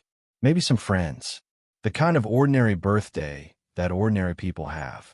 Henry agrees to it even though birthdays feel meaningless at this point. He's not celebrating another year lived. He's acknowledging another year survived. There's a difference. But his health worsens before the birthday arrives. The heart problems intensify. Chest pain, shortness of breath, fatigue that makes simple activities exhausting. Lisa drives him to the hospital multiple times in May. Each visit results in the same advice. Rest. Take your medication. Reduce stress. Stop smoking. Stop drinking. Change your lifestyle, or your heart will give out completely. Henry nods. Agrees. Goes home and does exactly what he's been doing. Because changing at 68 feels impossible. The patterns are too ingrained. The addiction's too powerful. The fundamental personality too fixed. Henry Hill is who he is. A former mobster. A cooperating witness. A man who destroyed his own life to save it and never figured out how to build something new from the wreckage. Asking him to change now is asking him to become someone else entirely. And there's no time left for that kind of transformation. June 11th, 2012. Henry's 69th birthday. He wakes up in the Topanga Canyon apartment. Lisa makes breakfast. They eat together.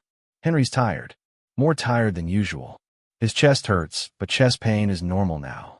Constant companion of a failing heart. He takes his medication. Takes more than he should because the pain is worse than usual. Lisa suggests calling a doctor. Henry refuses. Says he's fine. Says he just needs rest. Says he'll be better tomorrow. They watch television. Henry dozes on the couch. Lisa checks on him periodically. He seems okay. Just sleeping. Just resting. The way the doctors said he should. The day passes quietly. No celebration really. No friends visiting. Just two people in an apartment. One dying slowly. The other watching helplessly. Night comes. They go to bed. Henry's exhausted. Moves slowly. Lisa helps him. He jokes that he's getting old. That his body doesn't work like it used to. Makes light of symptoms that should terrify him. That would terrify anyone who understood how serious they were. But Henry spent his entire life avoiding fear by pretending it doesn't exist. He's not going to change that pattern on his 69th birthday. June 12th, the day after his birthday. Henry doesn't wake up normally.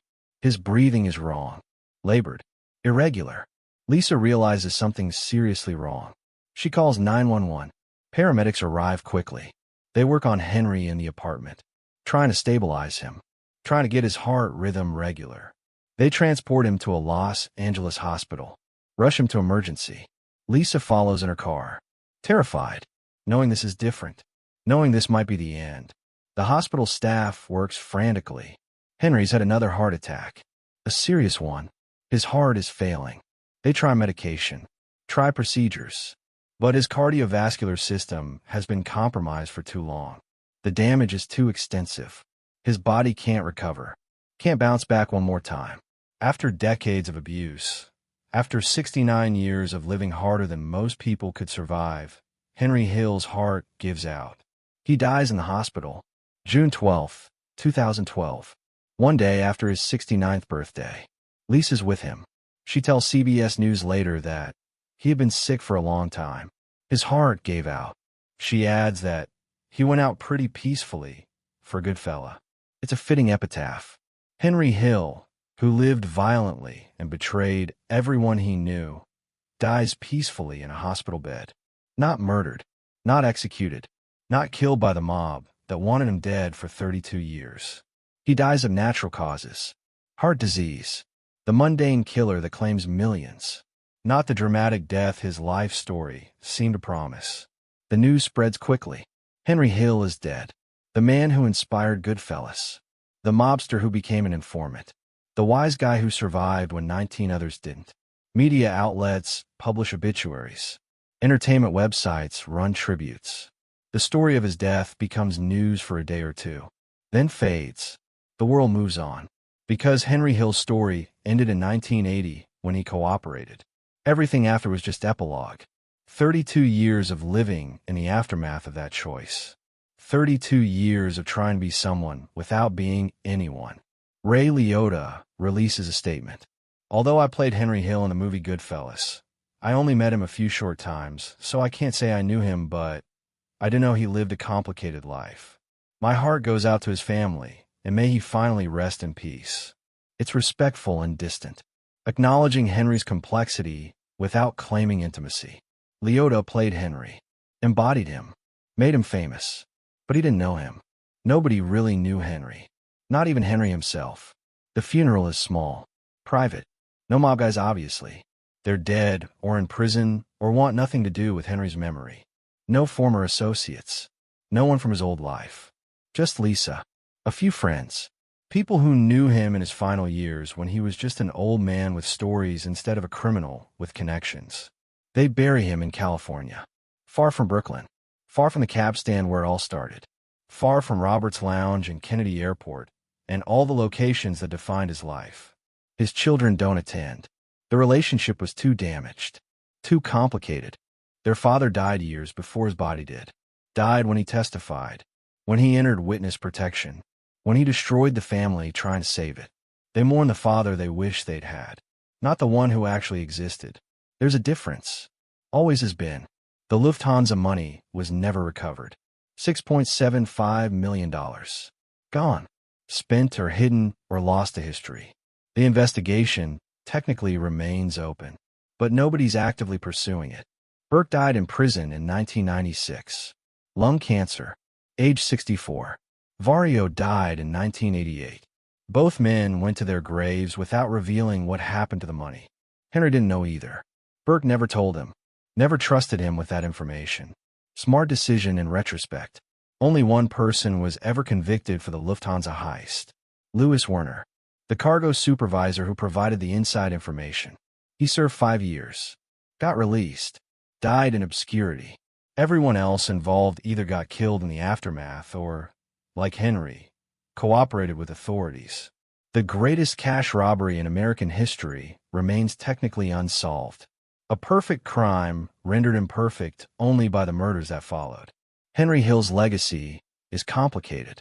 He helped dismantle organized crime operations that terrorized New York for decades. His testimony led to 50 convictions, cleaned up unions, freed businesses from mob control. From law enforcement's perspective, he was invaluable, a cooperating witness who delivered results. But from the perspective of the families whose loved ones were murdered after Lufthansa, Henry's a villain. His involvement in that heist triggered Burke's killing spree. 19 people dead because of decisions Henry participated in. He didn't pull triggers. didn't order hits. But he was complicit, part of the machine that generated violence as casually as it generated income. From a mob's perspective, Henry's the ultimate traitor, a rat who violated the most sacred code, who sent friends to prison, who destroyed families and operations through testimony. The fact that he died of natural causes rather than assassination feels like cosmic injustice to people who believe snitches should die violently. And from his own family's perspective, Henry's the father who destroyed their lives, who forced them into witness protection, who made them give up everything, who was absent even when present. Greg's memoir makes this clear. The damage Henry inflicted extended far beyond his criminal associates. His children paid for his choices, lived in fear, lost their identities, grew up traumatized by a life they didn't choose. Henry himself probably saw his legacy differently, saw himself as a survivor, someone who navigated impossible circumstances and came out alive, someone who beat the odds when everyone expected him to die. He cooperated because the alternative was death, made the only rational choice available, and lived with the consequences for 32 years. But survival isn't redemption. Living isn't the same as living well. Henry Hill survived, but at a tremendous cost. Lost his family, lost his identity, lost any sense of belonging.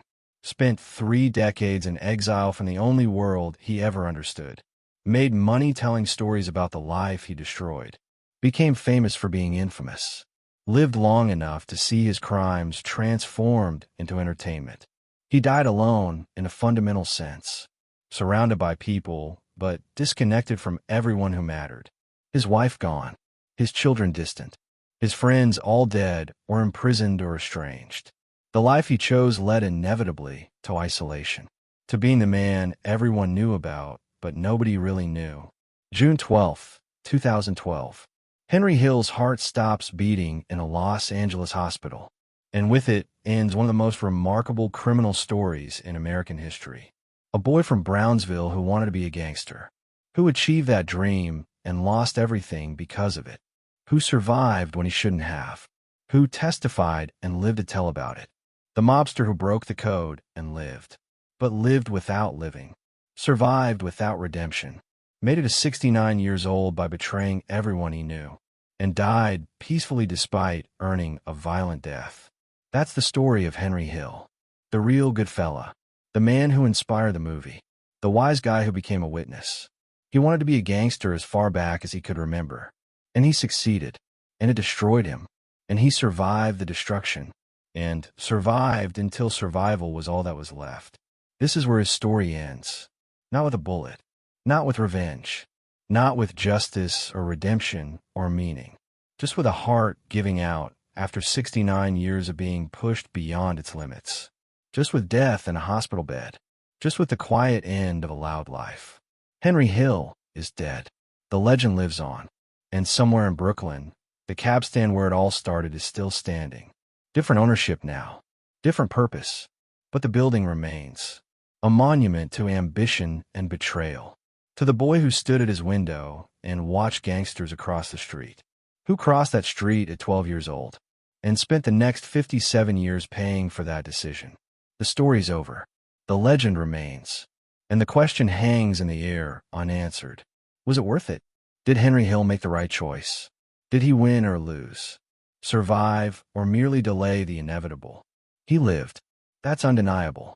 When 19 others died, Henry Hill lived. But the cost of that life was everything that made living worthwhile. Family, identity, belonging, purpose. He traded all of it for survival. And only Henry could say if the trade was fair. He's not saying anymore. His heart gave out. The story ends. The legend continues. And the cab stand in Brownsville still stands, waiting for the next boy who looks out his window and dreams of being something more than what he is. Waiting for the next Henry Hill. There's always another one coming.